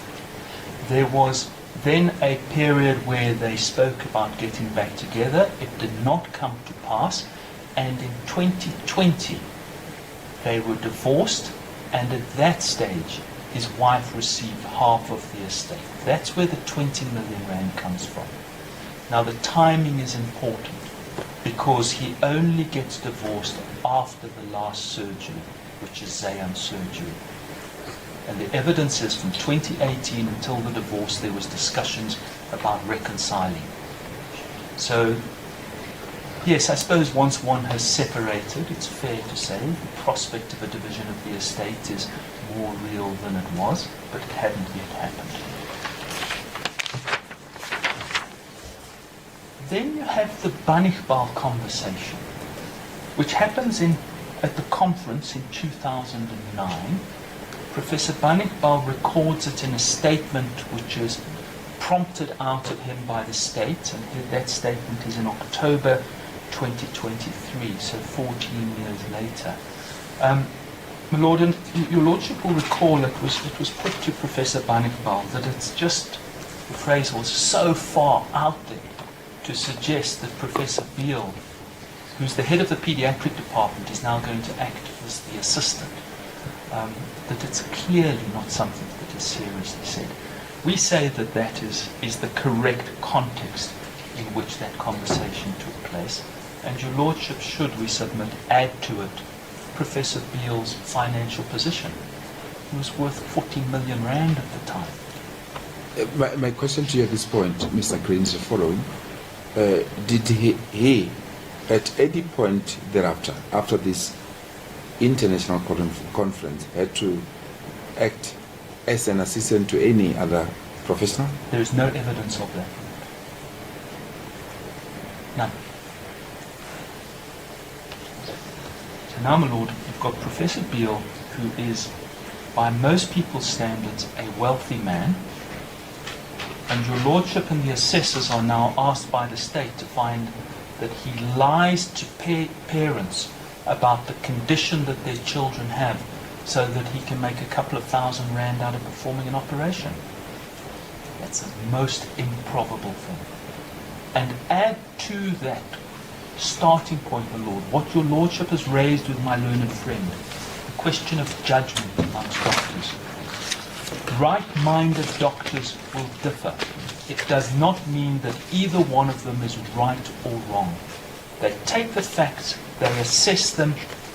I suppose, my Lord, in lawyer language, they exercise a discretion and then act on that. That was the term that I had chosen to use, because I'm used to those expressions. Yes. Well, my Lord, and as lawyers, we understand that when discretions are exercised, they should not be second-guessed, because that's the view of the presiding officer, the view of the doctor at the time. Of course, my Lord, it's not an open sesame to do what you want. Just as someone sitting on the bench, exercising a discretion, a doctor in the exercise of his judgment can't just run amok.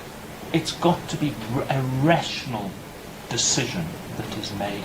There has to be some facts that support that decision. My Lord, your Lordship's introduction of the concept of a discretion is with respect to curriculum. It would fit neatly into how one assesses doctors' conduct. Lord, can I then touch generally on how one approaches expert evidence? because we do disagree with the state's approach to how they dealt with experts. Lord, the first point that we would make about experts is they play second fiddle to factual evidence. And we have given your Lordship in the heads the reference to Stacey's case, which is the full court in the Eastern Cape, where the point is made that the way one deals with factual and expert evidence is you take the factual evidence, you assess it and make a provisional finding on that factual evidence, and you then overlay the experts on top. And if the expert evidence is sufficiently powerful to displace the provisional finding on fact, then you reject the factual evidence. And Stacey's case is a motor vehicle collision where the debate is where is the point of impact, on the correct or the wrong side of the road, with one witness saying it's on the correct, one witness saying it's on the wrong side, but an expert witness then coming along and reconstructing the accident with reference to skid marks and damage to barriers and what have you, to track where the car went and to identify the point of impact. That's the context in which it arose in Stacey's case. The next point we would make, my Lord, about experts, and this is quite important because it's a shortcoming, we would say, in the state's case. Experts must accept facts proven by others. And we have given your Lordship the reference to AB's case, and it's a paragraph that we could think of that in the discharge of the profession will directly injure somebody. And we can't think of another profession that works on a person's body. Lord, one must add to that an individual's constitutional right to medical care, and add to that a doctor's Hippocratic oath. And I'm indebted to Mr. Rubin. He says that I've misspelt it in the heads, and I've said Hippocratic oath. It's not, it's Hippocratic. Now, my Lord, you've got this environment where doctors are in a special position, people have a right to medical treatment, and lump on top of that mistakes happen in medicine. And we have given your Lordship and the assessors the reference to the UK experience, where they contrasted with air travel, where the UK experience of what is in the article described as medical errors occur in 12% of hospital admissions. Now, of course, medical errors could be anything from giving the wrong drug, losing patient records, to death. But it makes the point that errors happen in what are supposed to be good systems. Air travel, though, 1 in 287 million people die. It's an astounding figure in how low it is. We've also given your Lordship the reference to the quote where it's described that doctors are flying along without much instruction and have no parachute. All of that is true. That's why we suggest, my Lord, that the time has perhaps come in our law to recognize the different position that doctors find themselves in. Other countries have done so, and we have used the courts of England and Wales to illustrate the point, and we've referred your Lordship to the case of Rose, and that's a paragraph 31 of our case. And those courts have done two things. That first of all, they have adjusted the standard of negligence when it comes to doctors. They've not adopted a simple negligence that one may find in a reckless and negligent driving case. They describe it as this. They say the conduct has to be exceptionally bad, reprehensible, gross negligence that requires criminal sanction. So they don't set a firm limit. They say, have a look at this. Does this conduct require criminal sanction? That's at the end of it. Then what they do is they adjust causation, and they limit the causation, and they require the doctor to actually foresee the direct link between that which he does and the result. So the overdose. Does the doctor foresee that an overdose may cause this patient to have an arrest? What they have specifically moved away from is a concept of saying a doctor was negligent because he didn't perform a particular blood test that would have indicated the patient's susceptibility to a drug, and therefore the administration of the drug without the prior blood test is negligent. They have said that is not the standard of causation because it's just too removed. So my Lord, in lawyer language, the proximate cause is one that the English courts have said they want to be very proximate. My Lord, we make these submissions not without some support. We have referred your Lordship to Van Schoor's case, which is in 48, I think it was. It's in paragraph 33.1 of our heads, where there it's an overdose case. It was argued for the doctor that the degree of negligence for culpa is something different to the ordinary standard. The court in 1948 did not accept the argument. Then we've also referred your Lordship to the Van der Walt case in the Constitutional Court, where the submission was made on behalf of Dr. Van der Walt that it was in the context of sentencing that the degree of negligence required was not sufficient to justify the imprisonment of a doctor. That argument was made, it's referred to in the judgment. The court doesn't say it's a good or a bad point, because they then go on and decide it on the basis that the assessor who sat in the matter had introduced literature into the judgment that had never been canvassed in evidence, so it's overturned on a fair trial point. My Lord, just to round this out, treating different professionals differently is not something that is new, and we've referred your Lordship to how the courts have very recently adjusted the test for when prescription begins to run, when one is concerned with claims against attorneys. Typically, one needs only knowledge of the facts and not knowledge of the legal consequence of those facts for prescription to run. But the courts have said, hang on, when you go and consult an attorney, you do so to find out what the legal consequences are. So for prescription to run against an attorney, the client has to know what the legal consequences are. It's completely different to when prescription runs against everybody else. That's where we would submit our law is moving. It's recognizing this differentiation between professionals. Lawyers have already seen the brunt of it in prescription, and we would suggest, my Lord, that the time has come, if necessary in this matter, for an adjustment when it comes to doctors. My Lord, those are the general submissions. I'm now going to move on to Ethan. I've heard your Lordship's discussion with Ms. LaRue. I'm not going to get stuck in the detail of what happened on each day, and that's all written in our heads. Lord, the state has in argument pinned its colours on Ethan's surgery being unnecessary. But what it has not done, it has not engaged in a debate about a variant of Hirschsprung's disease.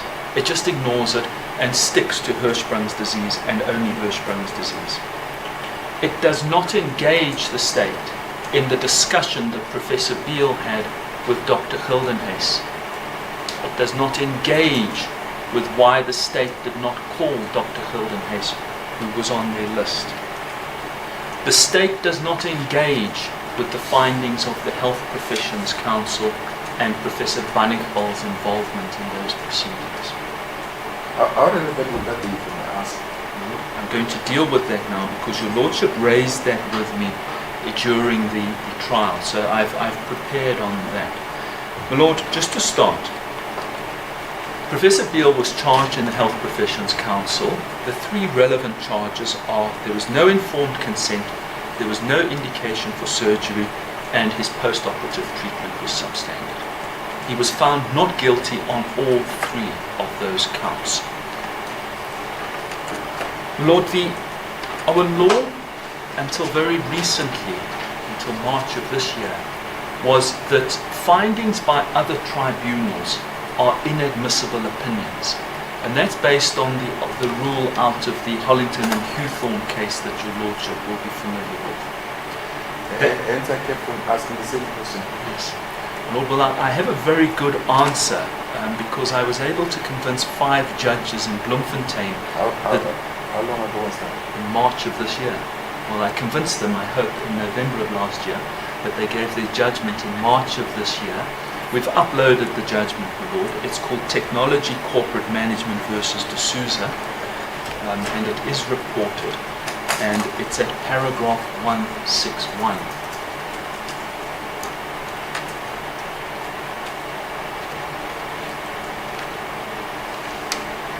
That's where it starts. Should I take your Lordship to the case? I am actually on the case. 10-438. Yes. Lord, it starts at paragraph 161.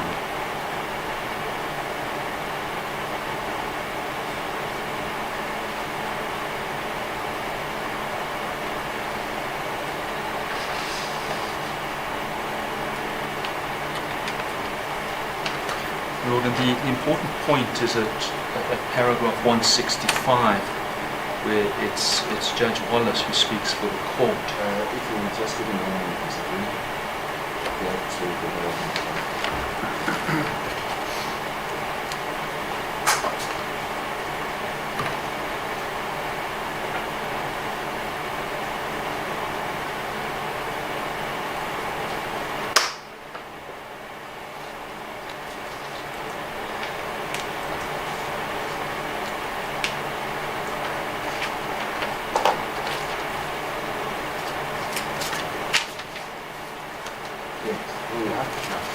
So, Lord, what the SCA does from paragraphs 161 to 165 is it says this rule in Hollington and Hawthorne has been used and extended beyond its normal scope.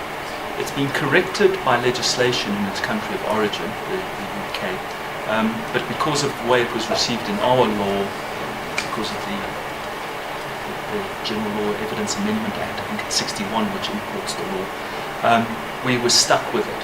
What they've now done is they've limited it. They've said it should go no further than its original purpose. And its original purpose is that the conviction in a criminal court cannot be used as evidence of negligence in a subsequent civil trial. And your Lordship will recall that in Hollington's case it was a motor vehicle collision where the accused was convicted of reckless and negligent driving, and the third party whose car was damaged, in trying to prove the civil case, said, I don't have to prove anything, you've already been found guilty. And the court said, no, that's just the opinion of some other judge. That has been stated to be the only point of relevance of Hollington. And what the SCA did in the TCM case is there was a finding in a CCMA arbitration that somebody had been fairly, both procedurally and substantively dismissed. And the SCA said, well, that finding has happened. We are going to follow that finding. It's unnecessary for a party to reprove that finding. Lord, what the SCA has also referred to is the Hassam versus the Incorporated Law Society case, which we have given to your Lordship as well. And that your Lordship will find at 10-431.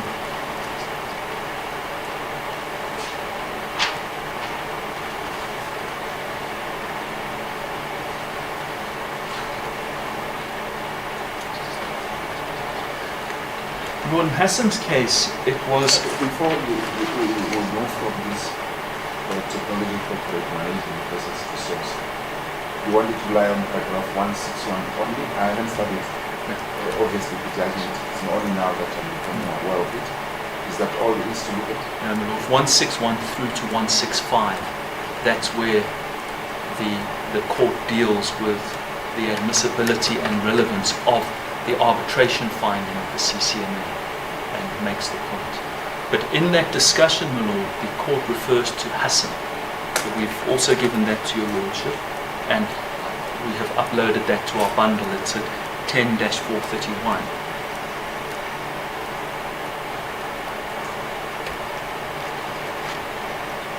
Also known as ISA. Yes, that's it. What it is, my lord, it's an attorney who is convicted of a criminal sanction. I beg your pardon. Yes, who is convicted criminally under some or other charge under the Terrorism Act. There is then a disciplinary hearing held, and on the strength of his conviction, the Law Society resolves that he should be struck, and then comes to court and says, well, I've got a criminal sanction against the attorney and the disciplinary proceedings, and Hassam's defense is all of that is inadmissible on the basis of the Hollington rule, that it is just the opinion of somebody else and that the Law Society had to reprove everything.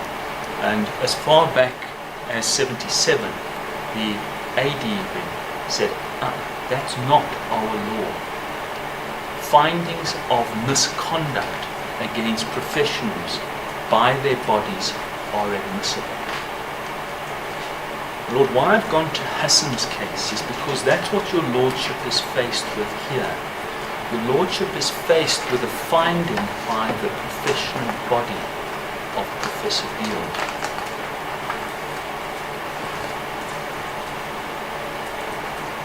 And your Lordship asked me during the trial, would I be referring to this if he had been found guilty? And I said to your Lordship, no. But my Lord, I'm pretty sure that the state would have been referring to it, because it would have presented credible, admissible evidence of misconduct. And my Lord, if the ruling of the HPCSA is admissible against Professor Beale to prove his guilt, it must also logically and rationally be admissible for him to disprove what the state suggests. So, my Lord, that's the answer on the relevance point there.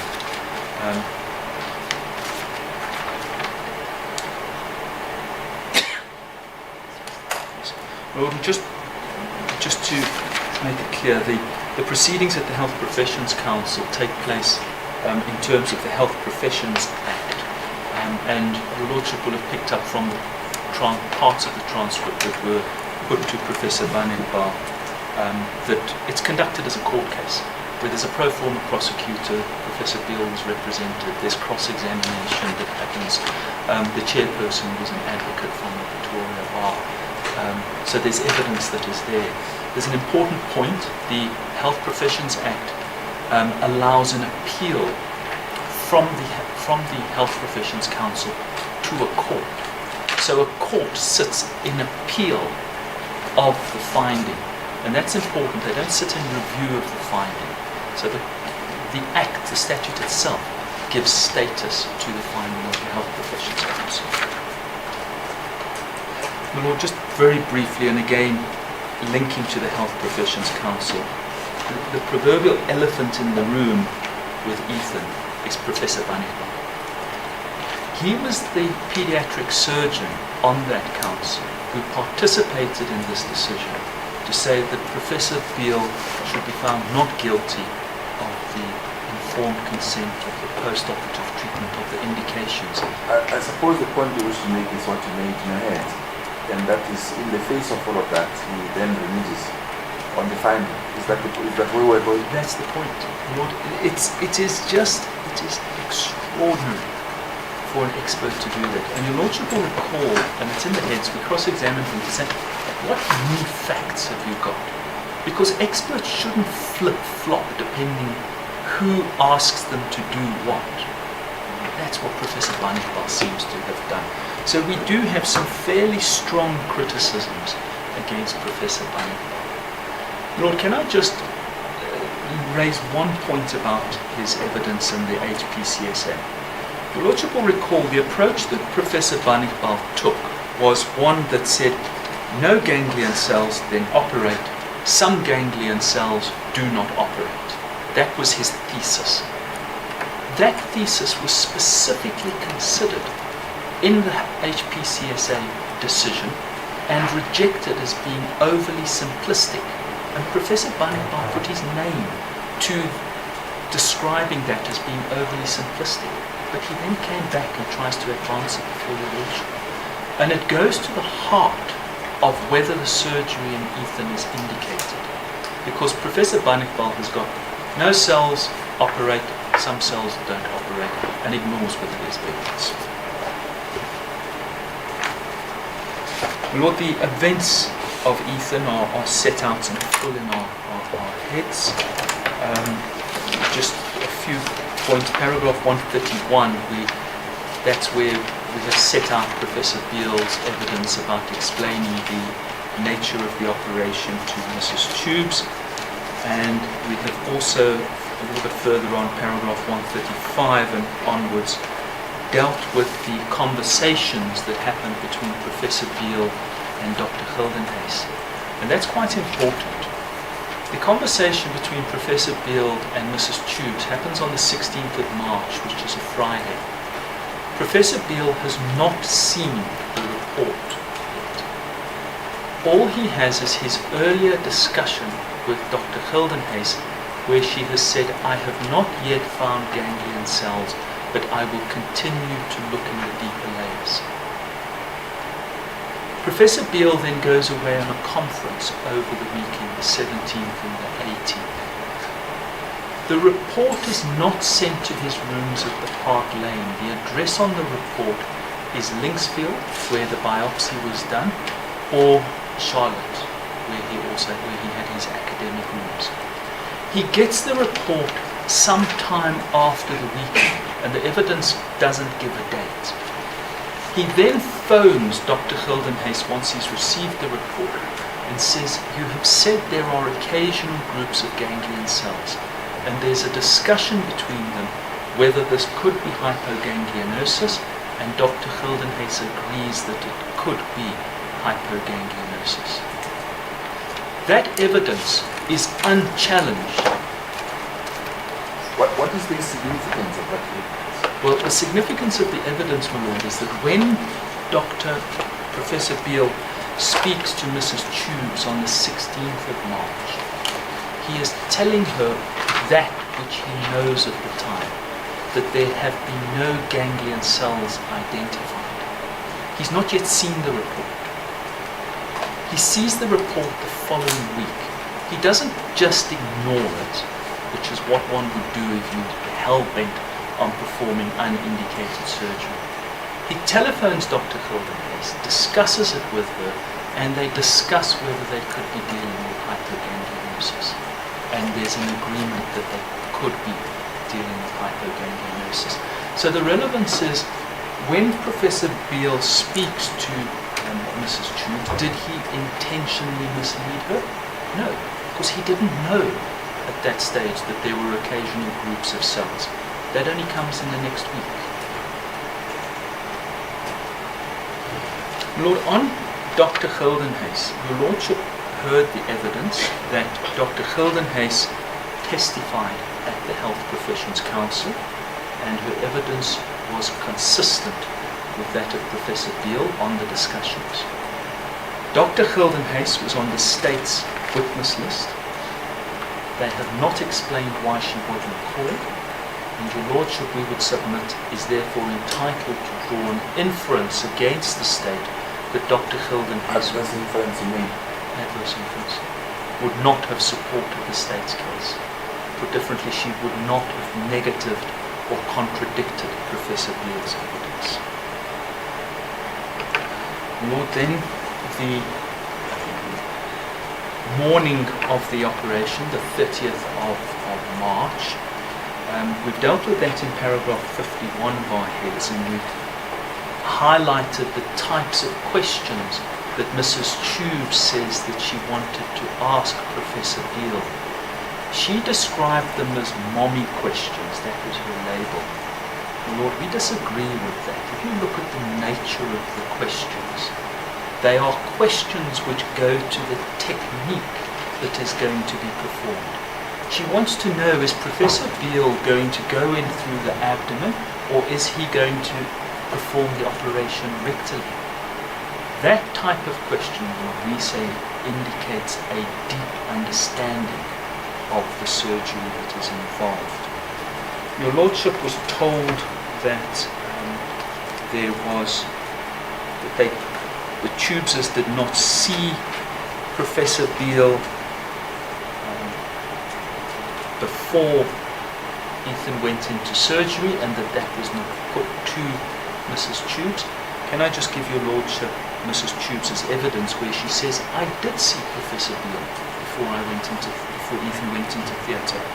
It's 7-2236, line 23 and 24.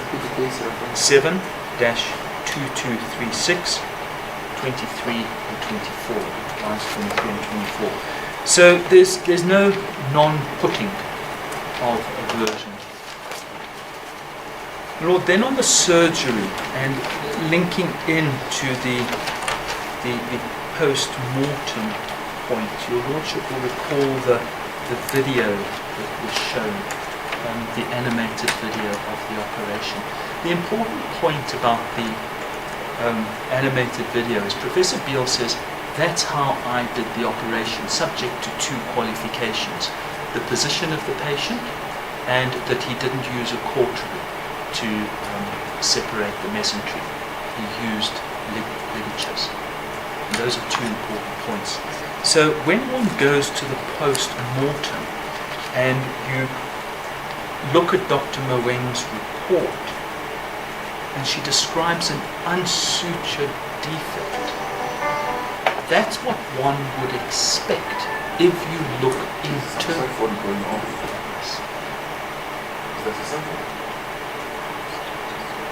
Do I have to incriminate you? Yes, my Lord, it was, but it's been silenced now. I'm sure it was just a mistake. Lord, your Lordship will recall the important point is that when you perform the operation, there's a muscle cuff that's flipped back into the abdomen, which is unsutured, and if one then looked down inside the abdomen towards the rectum, you would see this unsutured piece of tube, as it were. And if you don't know what you're looking for, you can certainly describe that as a surgical defect. That's what we think Dr. Moeng was looked at. But I'll come to that in a moment. My Lord, Ethan goes into surgery. The surgery is relatively uncomplicated. The complications come in during the night. The evidence of what happened once Ethan was returned to the ward, we say are best worked out using the hospital records. That's the best recollection. That's not right. That's the best evidence that your Lordship has, and the nurse gave evidence on what those various entries mean. One of the important points is that the first entry of abdominal distension is at 10:30 in the evening. Important because you'll recall that Mrs. Tube says, no, there was distension earlier when Dr. Blasowski and Professor Beale came around. I think Mrs. Tubes has got her timing mixed up there. The distension only came much later. We'd also point out that the hospital records at 7:30 when Professor Beale does his rounds record that he ordered a full blood count.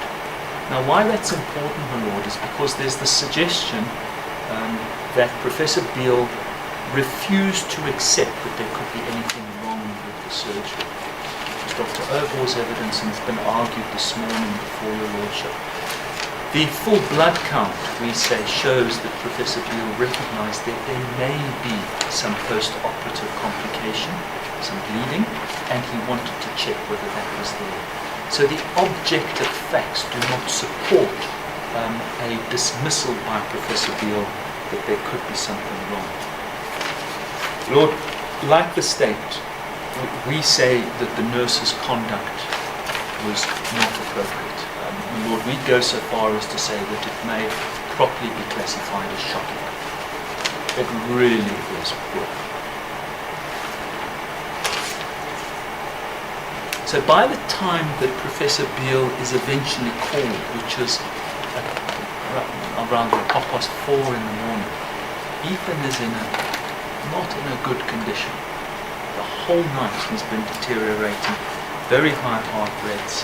He's had a fever which they seem to have masked with a bit of paracetamol and buprofen. Dr. Obel comes along.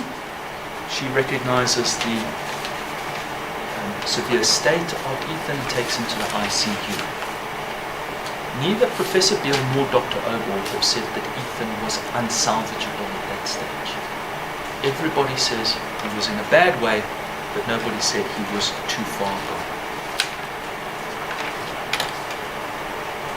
Lord, what caused his deterioration? As my learned friend correctly says, there's aspiration and there's post-operative infection. Let me assume for the argument that one is dealing with post-operative infection.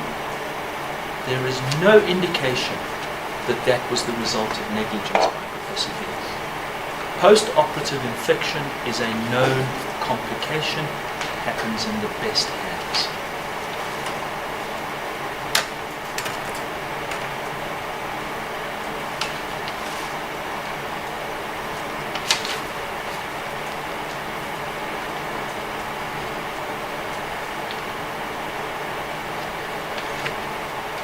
Lord, then can I deal with what is a little bit of a sensitive subject, but we must deal with it. It's the intubation of Ethan in the ICU.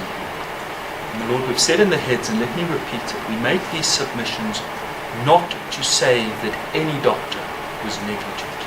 We recognize that what happened in those resuscitations was an urgent and an adrenaline-fueled environment. What I have is the benefit of sitting in my office in a comfy chair with air conditioning and unpicking the details and rereading and re-looking at the events to get them in their correct order and to try and find out what happened. So it's in that context that we make these submissions. Lord, can I start with the charge sheet in respect of Ethan? And in paragraph 20 of the salient facts, the state says that after the resuscitation that commenced at 9:30, Ethan was brain dead. That's the state's case. So he was brain dead at about 10:30 was this resus takes him out. Life support was withdrawn because of the brain death. So one has now got to look, we would submit, to what is it that has caused the brain death. And that's where the intubations come in. Your Lordship will recall that there is an arrest at 9 o'clock and it's a fairly quick resuscitation, 10 or 15 minutes, and Ethan's cardiac rhythm is then re-established. At 9:30, Ethan then arrests again. The nurse describes the arrest in the notes as being precipitated by an improper intubation. Dr. Obel, who starts the resuscitation, has told your Lordship that when she was doing that resuscitation, she identified that the ventilation tube was incorrectly positioned and she recited it and then continued with the resuscitation. Professor Beale is called and arrives towards the end of the resuscitation, and the evidence doesn't give us times. Professor Beale's evidence, on which he was not challenged, is that when he arrives, Dr. Gottlieb, who is assisting Dr. Obel, asks Professor Beale to check the endotracheal tube to see whether it's correctly positioned. Professor Beale saw that the endotracheal tube had gone down the esophagus. It was going into the stomach, not into the lungs. He removed the tube, re-intubated Ethan, and shortly thereafter, cardiac rhythm was re-established.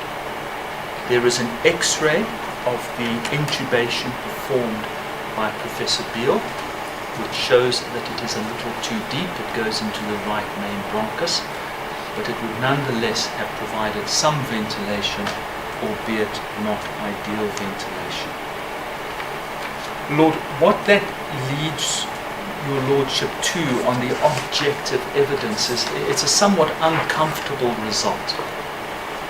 That resuscitation at 9:30 probably took place when Ethan was incorrectly intubated. He had an esophageal intubation for a significant period. The brain damage is caused by a lack of oxygen, which is caused by a lack of ventilation. So, my Lord, we say that what happened in the ICU in that resuscitation is, in lawyer language, a novus actus. But, Lord, let me repeat again, we do not suggest that it was anybody's fault, that anybody was negligent. And can I add to that, Lord, Ethan just seems to be one of those patients where I suppose a doctor would want to say the tube just won't stay in place. It keeps moving for some reason. I don't know whether there's an anatomical reason for it, but that's it. So, my Lord, on the cause of death in Ethan, we say it's the resuscitation. That's what the facts show, Your Lordship. So, what is your point here? That there is no possession that has been established? Is that what you are suggesting? That's it, my Lord. When one looks at the cause of death, which is what I've described, if one assumes everything else against Professor Beale, that's not what caused death.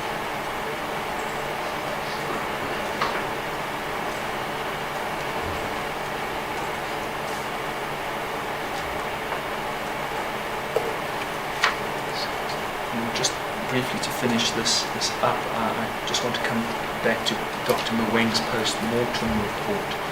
I've made the point about the video.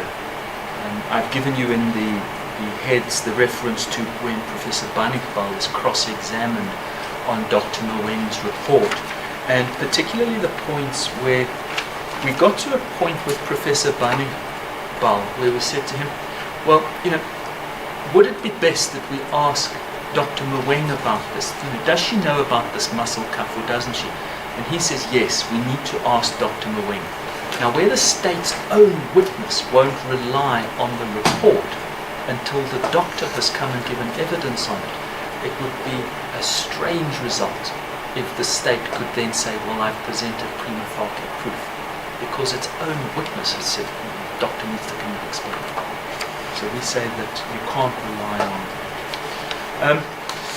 Lord, we'd also make the point, and we've made it in our heads. I think that is very, very important for my consideration. I'm going to ask Mr. Green to repeat for me the last submission you made.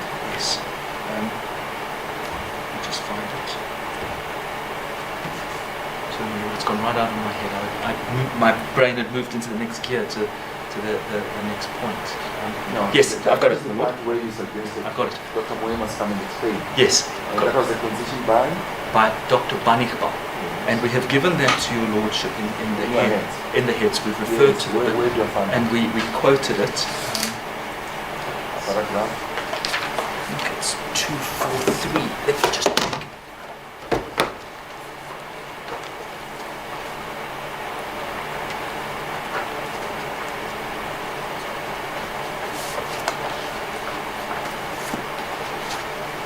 .246, my Lord. Is that paragraph 2? Paragraph 246, it's at 9-87.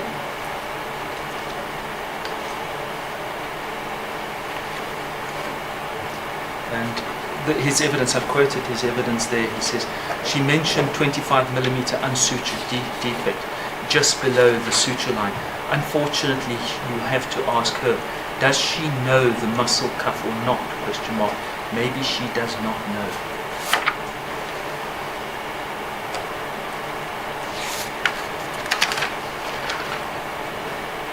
And at 248, he said, Dr. Banikbal realized that he'd probably been a bit over-ambitious in criticizing Professor Beale on the strength of the post-mortem. And when asked whether it should be ignored until Dr. Mweng has explained, his answer was, yes, please. So, my Lord, the point I was making, or I made to your Lordship, was that if the state's own expert will not rely on the report, the doctor has given evidence, the state cannot rely on it on the basis that it's proved from the court.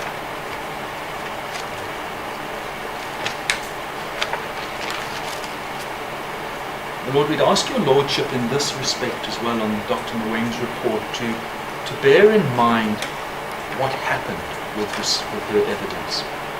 When Dr. Beale gave his evidence, when he started, we raised the question of him being called before Dr. Mweng had given her evidence. And your Lordship then engaged in the debate with my learned friend and myself, and it was resolved on the basis that Professor Beale could be recalled once Dr. Mweng had given her evidence. Well, we all know what happened subsequently. That is, Dr. Mweng was not called. Yes, Lord. And we also know that the state didn't tell anybody that they had been unable to find Dr. Mweng. Well, that's what under the bridge. We are here now. Yes, my Lord. But what it does tell your Lordship is that the state presented a case on the basis of a report where it had not spoken to the doctor to ask if it's correct, where it had not consulted with the doctor to see what her evidence was going to be. Are you not inviting us to speculate whether the state has not spoken to Dr. Mweng? My Lord, Interviews, how are they conducted? It could well be that they were on Teams or whatever platform. Do I have to go there? yes, your Lordship has Warrant Officer Muller's evidence that he could not find Locates the witness. You don't have to speculate on that. But my Lord, that's the point that I make there. My Lord, can I just round this out then?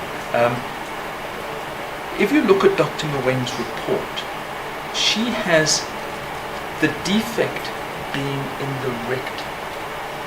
The operation is performed in the anal canal. She's got it in the wrong place. Whatever she's looking at is not Professor Beale's operation. And your Lordship will recall that we know what she's referring to anatomically because she attached a diagram to her report to identify the various structures. So she's got it in the wrong place.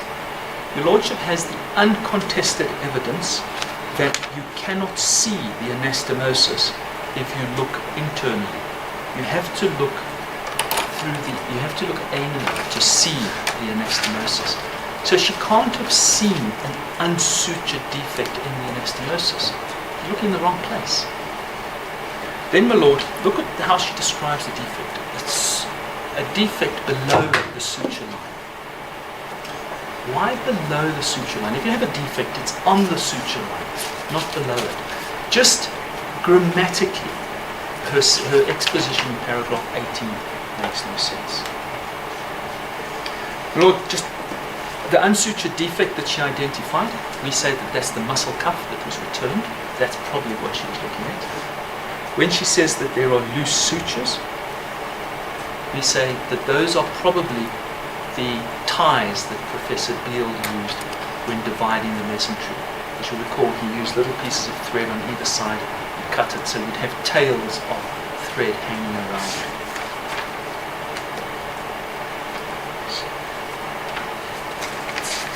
Lord, Alyssa. Lord, I want to start, Alyssa, with, at the end, the cause of death. Because the state has, with respect to them, missed what the cause of death is. They have run a case and argued to your Lordship that the cause of death is blood loss. And what is the cause of death? The cause of death is anesthetic mismanagement that Professor James gave your Lordship the evidence on. Let me just try and deal with it quite quickly. You'll recall that what Professor James had is the blood gas post-operatively. And that blood gas... Perhaps before you do, what is the postmortem finding? Myocarditis. That's what it was in the report. And my learned friend says it's not right. On the evidence, we too say it's not right.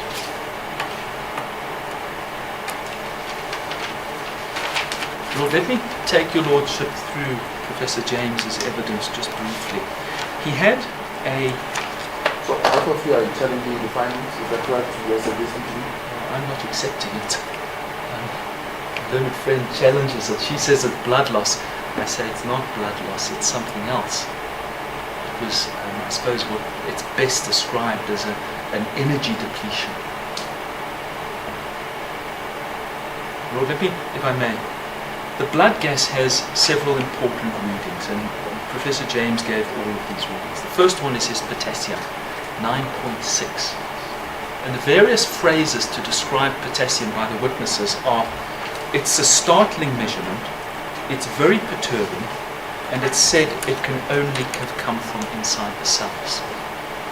Lord, potassium, high potassium, stops your heart. And Alyssa had a cardiac arrest. The next reading is glucose, which is 1. That was described as very dangerous low blood sugar. It is certainly going to cause unconsciousness.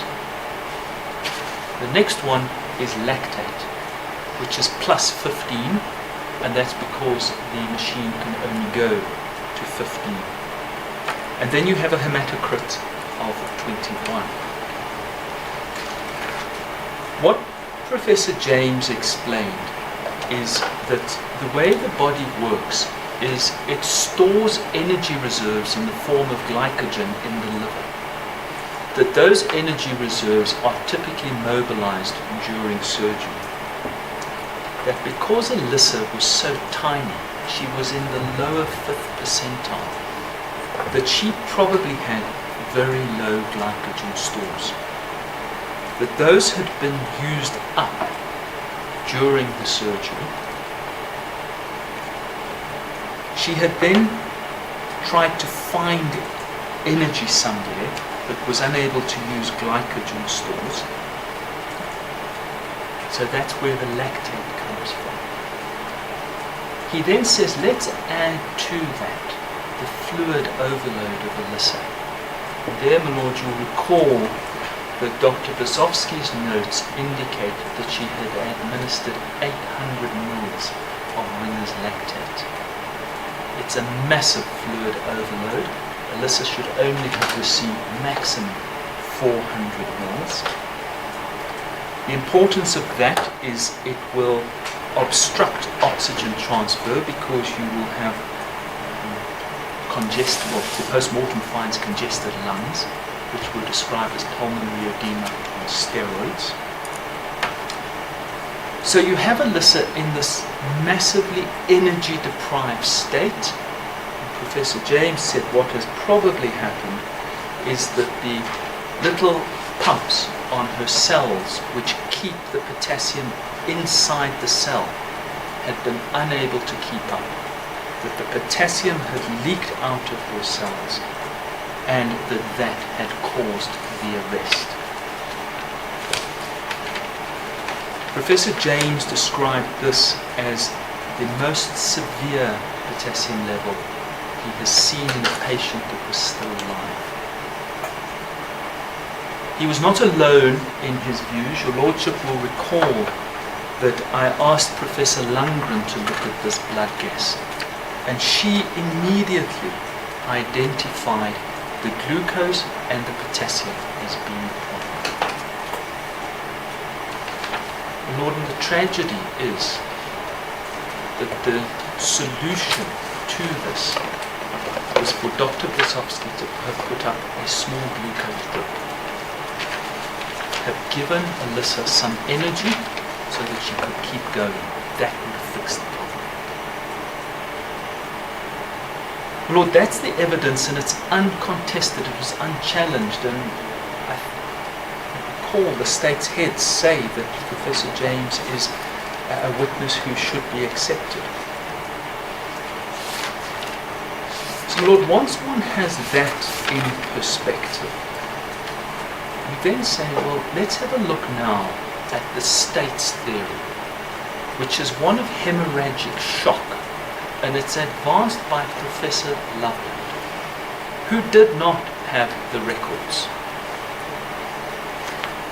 His approach to hemorrhagic shock is the following. He says he's got a hematocrit of 21 from the blood gas, so he reverses it and says it's a hemoglobin of 7.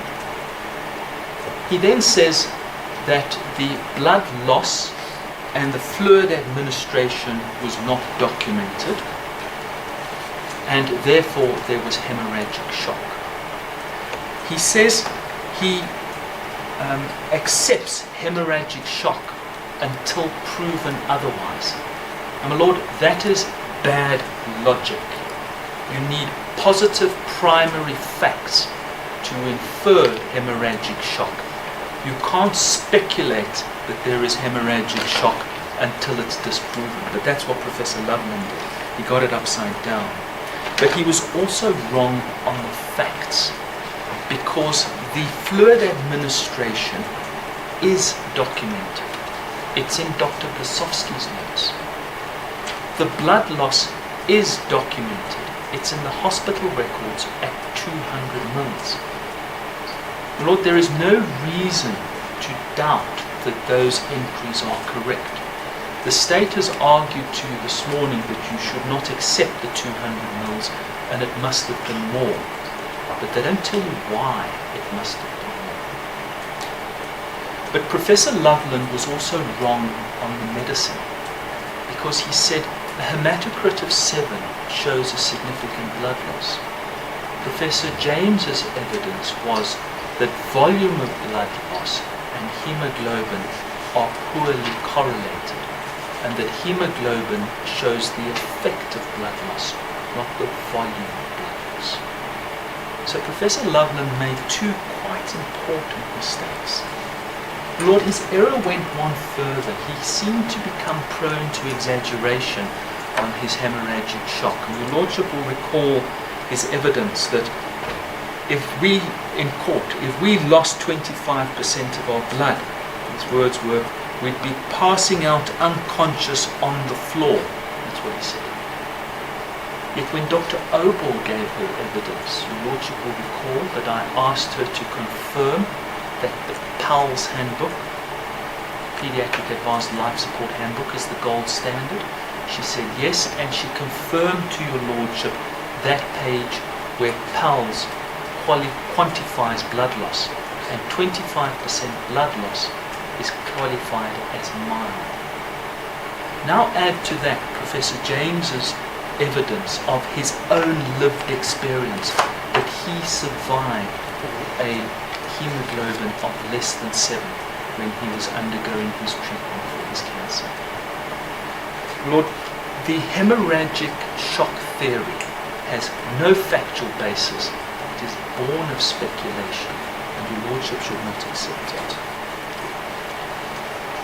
Lord, on the cause of death, your Lordship has asked my learned friend about the division of responsibilities. I'm not going to go there.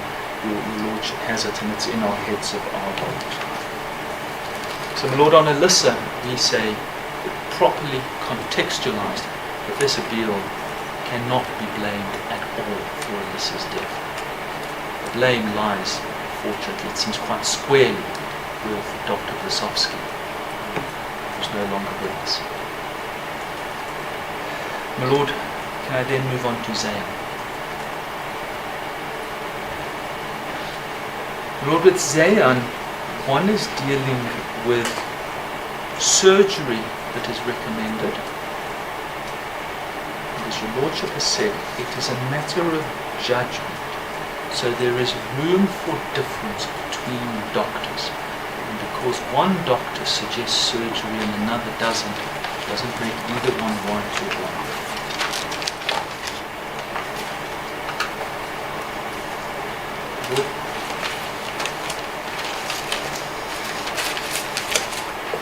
What the next point? The surgery was not rushed.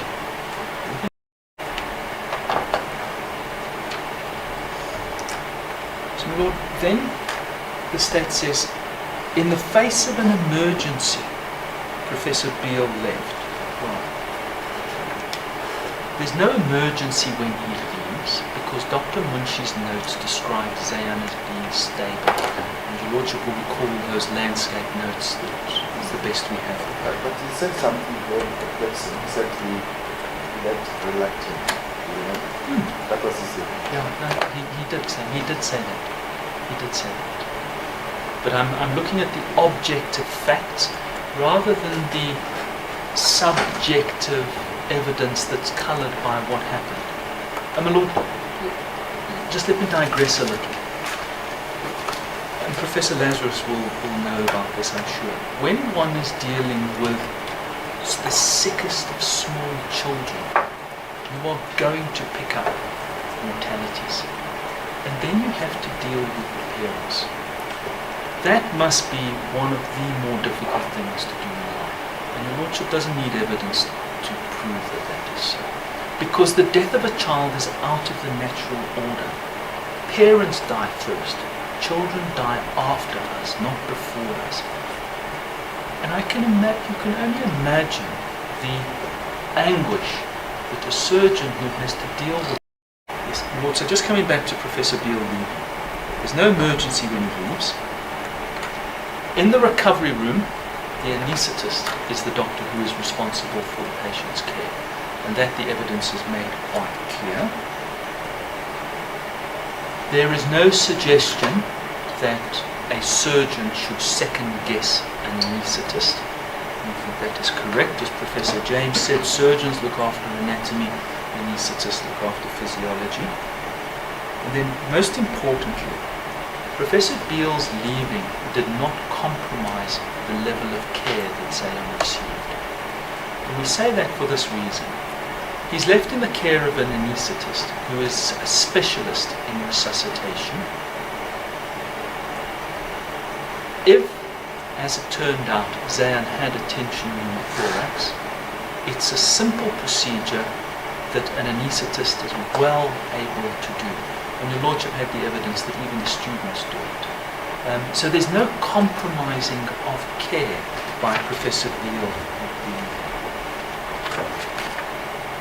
Lord, myocarditis. Both Professors Lundgren and Coetzee said if there had been no myocarditis, Steyn would probably have been able to deal with the stress of pneumothorax. But nobody knew about that. So the doctors, both Dr. Munshi and Professor Beale, have to approach Steyn on the basis that even if he has a pneumothorax, he's probably able to deal with the stresses that it imposes. They don't know and can't be expected to account for something that is undetectable.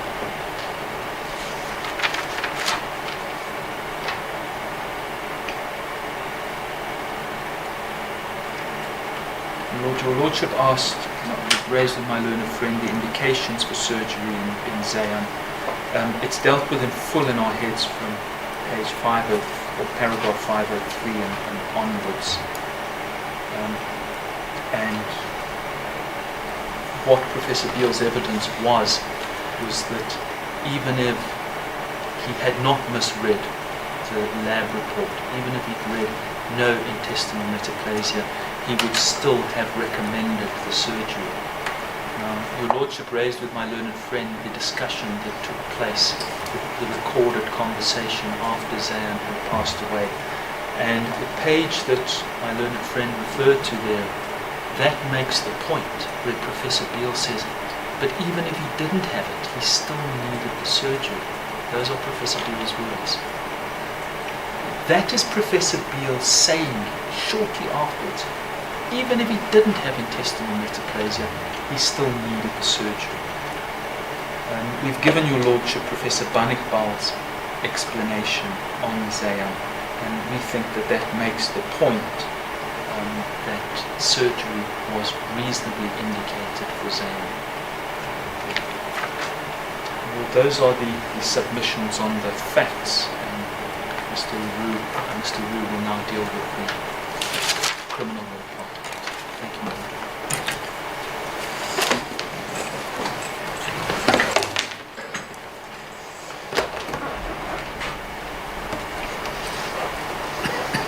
Thank you. I know better than not trying to educate you in the criminal law. So if I make submissions, I am very cautious because I know of the experience that it's not for me to lecture anything. However, it's a wonderful tool that we have in this profession and maybe in other professions. But it's handy in law, and that is common sense. And I understand that you apply rules, but you can never displace common sense. And if you look at this matter, and you suggest that Professor Beale, albeit in a form of dolus eventualis, wanted to murder the 3 children and wanted to defraud the parents of Ethan and the parents of Zion, it immediately causes you to be taken aback because it makes no sense. And the question is, why? Is this a case where the children were relatively healthy and it was surprising that there was a need for the operative procedures? Or is this a case where we're really dealing with children suffering over a long period of time from serious conditions? The answer is easy, it's the last. We know that. Now with that in mind, why would you want to do an operation that's not indicated? Why would you mislead the parents to get consent? It cannot gel, it doesn't fit in. And that brings you then back to the question, and that is, what are all the facts in this matter? And do the facts point in a certain direction? We say yes. It points in a direction where we saw and where we realized that procedures were necessary, they were indicated, and unfortunately, as things do, they go wrong. But not because of negligence and not because of intent by Professor Beale. And we can see this by simply asking the question, how do we find now, as a court considering a criminal matter, how do we come to an acceptable outcome in this matter? One way it's not, and that's to speculate and to say, well, it could be what the state's saying, it could be what the defense saying, it could be something in between. That's not helpful. And that's where the onus in a criminal matter is so helpful, because there's a realization that none of us were witnesses and none of us was present at any time during any of these incidents. And you have to look at the matter through the eyes and the voices of witnesses. And you have to remind yourself that some of the eyes and the voices are compromised, not because they're dishonest, not because they're not credible, because they're human beings and they suffered an enormous loss. They must be compromised. And I will come to a very good example to illustrate this. And we must have an understanding for that. So I don't believe that any parent came here with the venom to incriminate. That can't be. It is rather that you're so captured into a little space with your own pain that you also try to make sense. But that's where the onus makes it a lot easier for us as lawyers and assessors in this case to objectively sit back and ask that one crucial question in this matter. Just one question. Can any one of us sitting here really confidently say that it was proven beyond a reasonable doubt, meaning it excludes any other inference, reasonable inference. The only inference is that Professor Beale wanted to act unlawfully, meaning wanted to kill in the form of dolus eventualis, and wanted to commit a fraud. And the reaction should be, but there's simply not enough evidence. During a trial, you see good points coming up from the state, heading in a direction, and then after cross-examination, the point may or may not be so good. Then you hear the evidence of the Professor Beale, good points. In cross-examination, maybe not so good, but still there. And with the expert witnesses. So it's all over a picture. But to make sense of that picture and come and say that we now find definitively A, B, and C, not in this matter. It can never be. I'm sure in the usual way that normally the argument is of this nature, you're taking this court and this court, but that also mean when it assesses to the well-known authority of default, 1987. Absolutely, and it's so correct, because what it also says, but it's going beyond this point of view. Different goes beyond this point. It tells you one thing more, not only that a case must be proven beyond a reasonable doubt, or the Blom case that it must be the only inference, excluding all other reasonable inferences. It tells you one thing more, my lord, with respect, and Leonard assesses.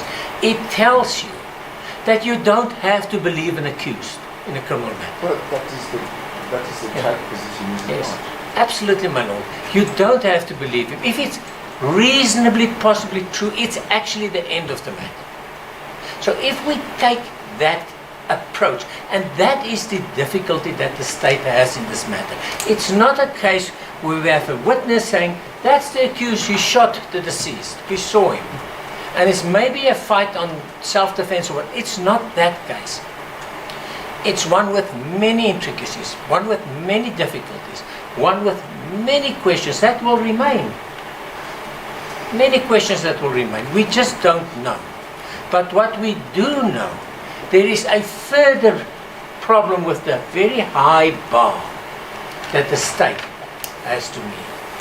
And that is that when you look at two offenses, the one of murder in the form of dolus eventualis and the one of fraud, you need to prove intention. It's not good enough to say that there was negligence, not that there was, but you need to prove an intention. And intention in our law has two legs. And the second leg does not come into play, doesn't become relevant. And that is the foreseeability and that you reconcile yourself. It's that first leg. And that is that you must want to or have the intention to act unlawfully. If I may explain. There's a person, he gets confronted by another person with a firearm. He realizes in his mind this person is going to shoot him. And he shot him first because he's not going to be shot first. He shot him and he killed him. It turned out it was a toy gun. It's a toy gun, so it can never be self-defense because there is no reason objectively to defend yourself. But that is where the principle comes in. It's exactly that. Did that person firing the shot, did that person have the intention to act unlawfully? Or did he really believe that he was acting lawfully to save his life? He did.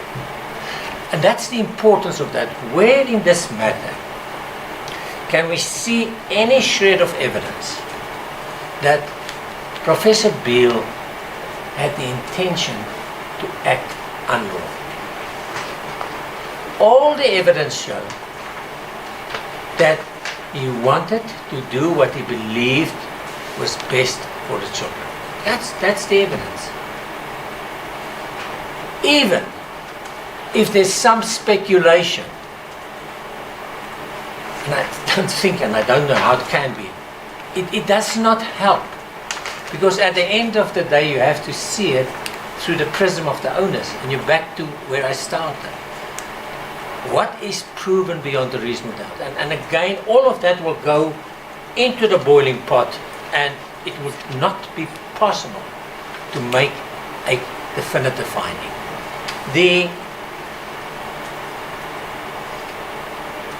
If one looks at the fraud for him, well, let me first then deal with the culpable homicide and say, well, that's fine. We can understand there's no murder because... Which fact are you looking at now? Which charge? I'm dealing overall with all the charges. Just on principle, I think Mr. Green has dealt with all the inside evidence and the relevance. I'm just summing up the criminal approach. If one looks at the evidence and you look at, for instance, the fraud, and the fraud would be the same principle in relation to Ethan's parents and in relation to Zayan's parents. The question is, why would Professor Beale have wanted to defraud? We know now the money is out of Beats. There's no need to make that submission. It's not because of a money hunger and wanting to recover money, lost money.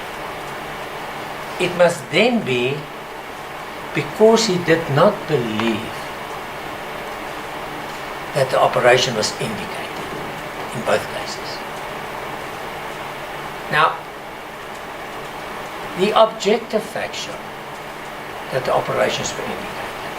The only thing that comes in is a slight variance of that. And that is, in Ethan's case, the diagnosis was Hirschsprung disease, and later it was realized it was a variant. But no one denied the symptoms are the same. The need for the operation is the same. The surgical process is the same. And then it's interesting because common sense would dictate, when I go to a mother that has great difficulty with a child suffering from Hirschsprung's disease or a variant of Hirschsprung's disease, the same, and she really, and we know it's in her evidence, she wants him to be cured, she wants this to go away. She really wants it. Why would she? If she was told afterwards, before the operation, but after the first diagnosis, listen, it's actually not the Hirschsprung's disease itself, but a variant. Why would she say no? And if I may take you to the answer, and it's not a matter of credibility, it's just understanding a mother who has lost a child. And that is page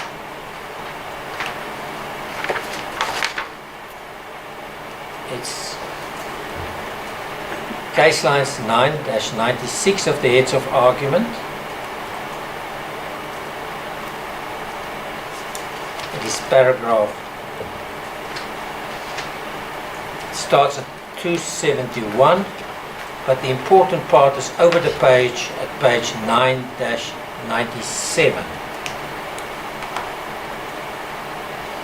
Before we get to paragraph 217, if I may just read that part, what her answer was. Because she was asked what difference would it have made?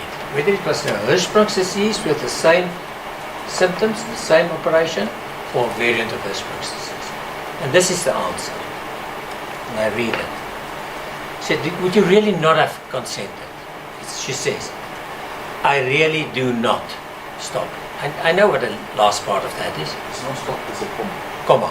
I really do not. Sorry, yeah, comma. I really do not know, but it doesn't matter. I really do not. I really do not think I would have if he... No, I would not have. The answer was, we say it's tentative, and it was then explained. Then she says, this is hard for you to ask and me to answer, because we have now got hindsight with the child at time. I understand. I fully understand. If you ask me, when my child goes in for an operation and he dies, and you ask me, thinking back, would you consent to that operation? I will say no. I will say no, because I know the answer. So it's not a matter of credibility. It's not a matter of reliability. It's a matter of pain. And we must have understanding for that. But that pain and that understanding cannot convert it to the wrong side and say, and therefore, Professor Beale has done wrong. The same applies to Ms. Vali. I understand it. I understand it, and you really would desperately look for something that would take away that pain that you took your child to an operational theatre. Something must take away that pain, and I must find the reason. And it helps. It helps when you say, well, I know now that there was no metaplasia, and you told me there was metaplasia. It helps. It really helps, but it's not the answer in this matter. Because we know one thing, the true question is, what did Professor Beale believe? He believed, this evidence is there, he believed that there was metaplasia. It was not the only reason for the operation. He had already decided that there was a need for the operation. It was an added factor. But the important part is you have to look at it in a criminal matter as the accused, at his mindset. It's a subjective mindset of the accused. What did he believe? Is there really any possibility that someone can credibly say that Professor Beale did not believe that the report said metaplasia, that he did not misread the report, in other words, and that he just made it up? That he just made it up in order to do the operation. It makes no sense. Because there was already a reason for the operation. There was no need to make it up. And why would he make it up? And ultimately, A, it does not make sense. It does not, if you apply common sense, it makes no sense. But if you then look, and that's so important, at that telephone transcript, and you remind yourself that it was unguarded, the answers. He did not know that it was a recording that you can say, I must be careful. I must really be careful what I say. It was unguarded, and anyone reading that can see the element of surprise when he was told it's not there. It's there. He really did not know it. And that is really what the fraud is. You cannot commit fraud on a negligent basis. You either had the intent to make a misrepresentation or you did not have it. The fact that he made a misrepresentation is true because metaplasia was not in the report. It's true. But that's the first question. Mr. Roux, if we must accept for purposes of this debate that he misread the Lancet report, in the discussion, in that forum discussion, what then doesn't he mention? The additional reasons why he had to operate the child. He did mention that. What did he say? He said in the report that he said in the conversation, that was not the reason. That was an additional reason. The reason was the use of guidance. He's told them that from the beginning. That was the reason. And that's what he made clear then in the operation, in the conversation. If I may just get that. I see it's paragraph 509 of the, it's at 9176. I beg your pardon? Paragraph, page 9-176. Those are all the grounds, but I think the court's question is, what did he say in the recording? Why didn't he mention, as his additional reasons, the reasons for the child to go for an operation? If he misread the Lancet report. I think it does, because what he's saying now, this is now not a telephone conversation to again repeat all the reasons. He was confronted out of the blue. He phoned, got a call, and he expressed his sympathy, and then he was confronted. And you can see he doesn't know what's going on. What is she talking about? That metaplasia was not there. And he then said, but that's not the only reason. We know, and what is he saying? But I know that it's a transcript. What is it that he said? If it is not the only reason. may I just get the transcript? I just need a page of the transcript. We don't have more than 2 minutes, I must Yes. warn you. Yes, yes. I'll get the transcript quickly. Because I just went off mine on we are off. reaching the end of the day and we are doing processes that must happen as soon as you are there. The court would just bear with me. I unfortunately closed mine.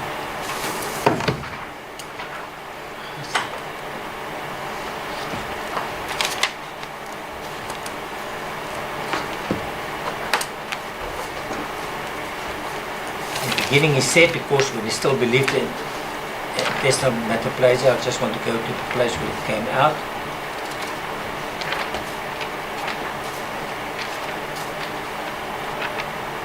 Okay, just bear with me.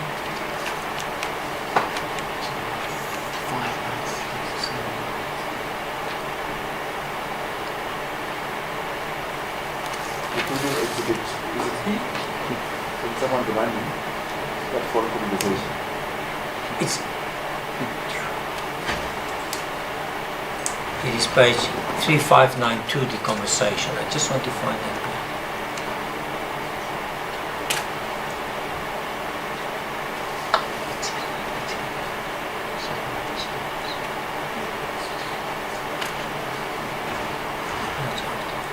It's a bit free, is it not?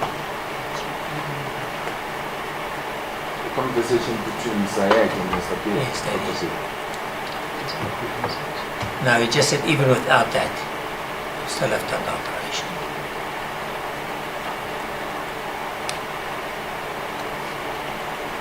But we know that's against the background of what they've discussed, what's in the emails, the WhatsApps between them about the esophagitis. What he told them why there was going to be an operation, and then was added to the metaplasia. That, what he said here was rather a reaction with respect to say, when you accuse me now, and it's not there, let me just say that was not the only reason. It's a reaction. This was not a in-depth analysis now of the whole diagnosis going back. And it jumps on, and the conversation is all over the place, and then it jumps to the pneumothorax, and there's an attack on him and that one. So it's going from left to right to center. I'm going to suggest you should pause at this point unless you feel there's a pressing point you wish to make. I'm about to No, we can pause it as well. It's a long day. Let's adjourn at this point. We shall proceed tomorrow at the usual hour, which is 10 o'clock in the morning. We are going to use the same for Beale and Mr. Beale. Your previous attendant and president, this is what the attention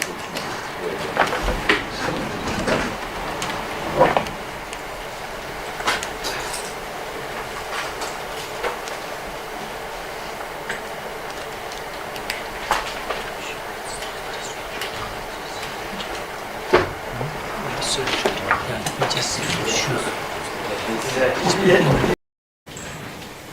Lord,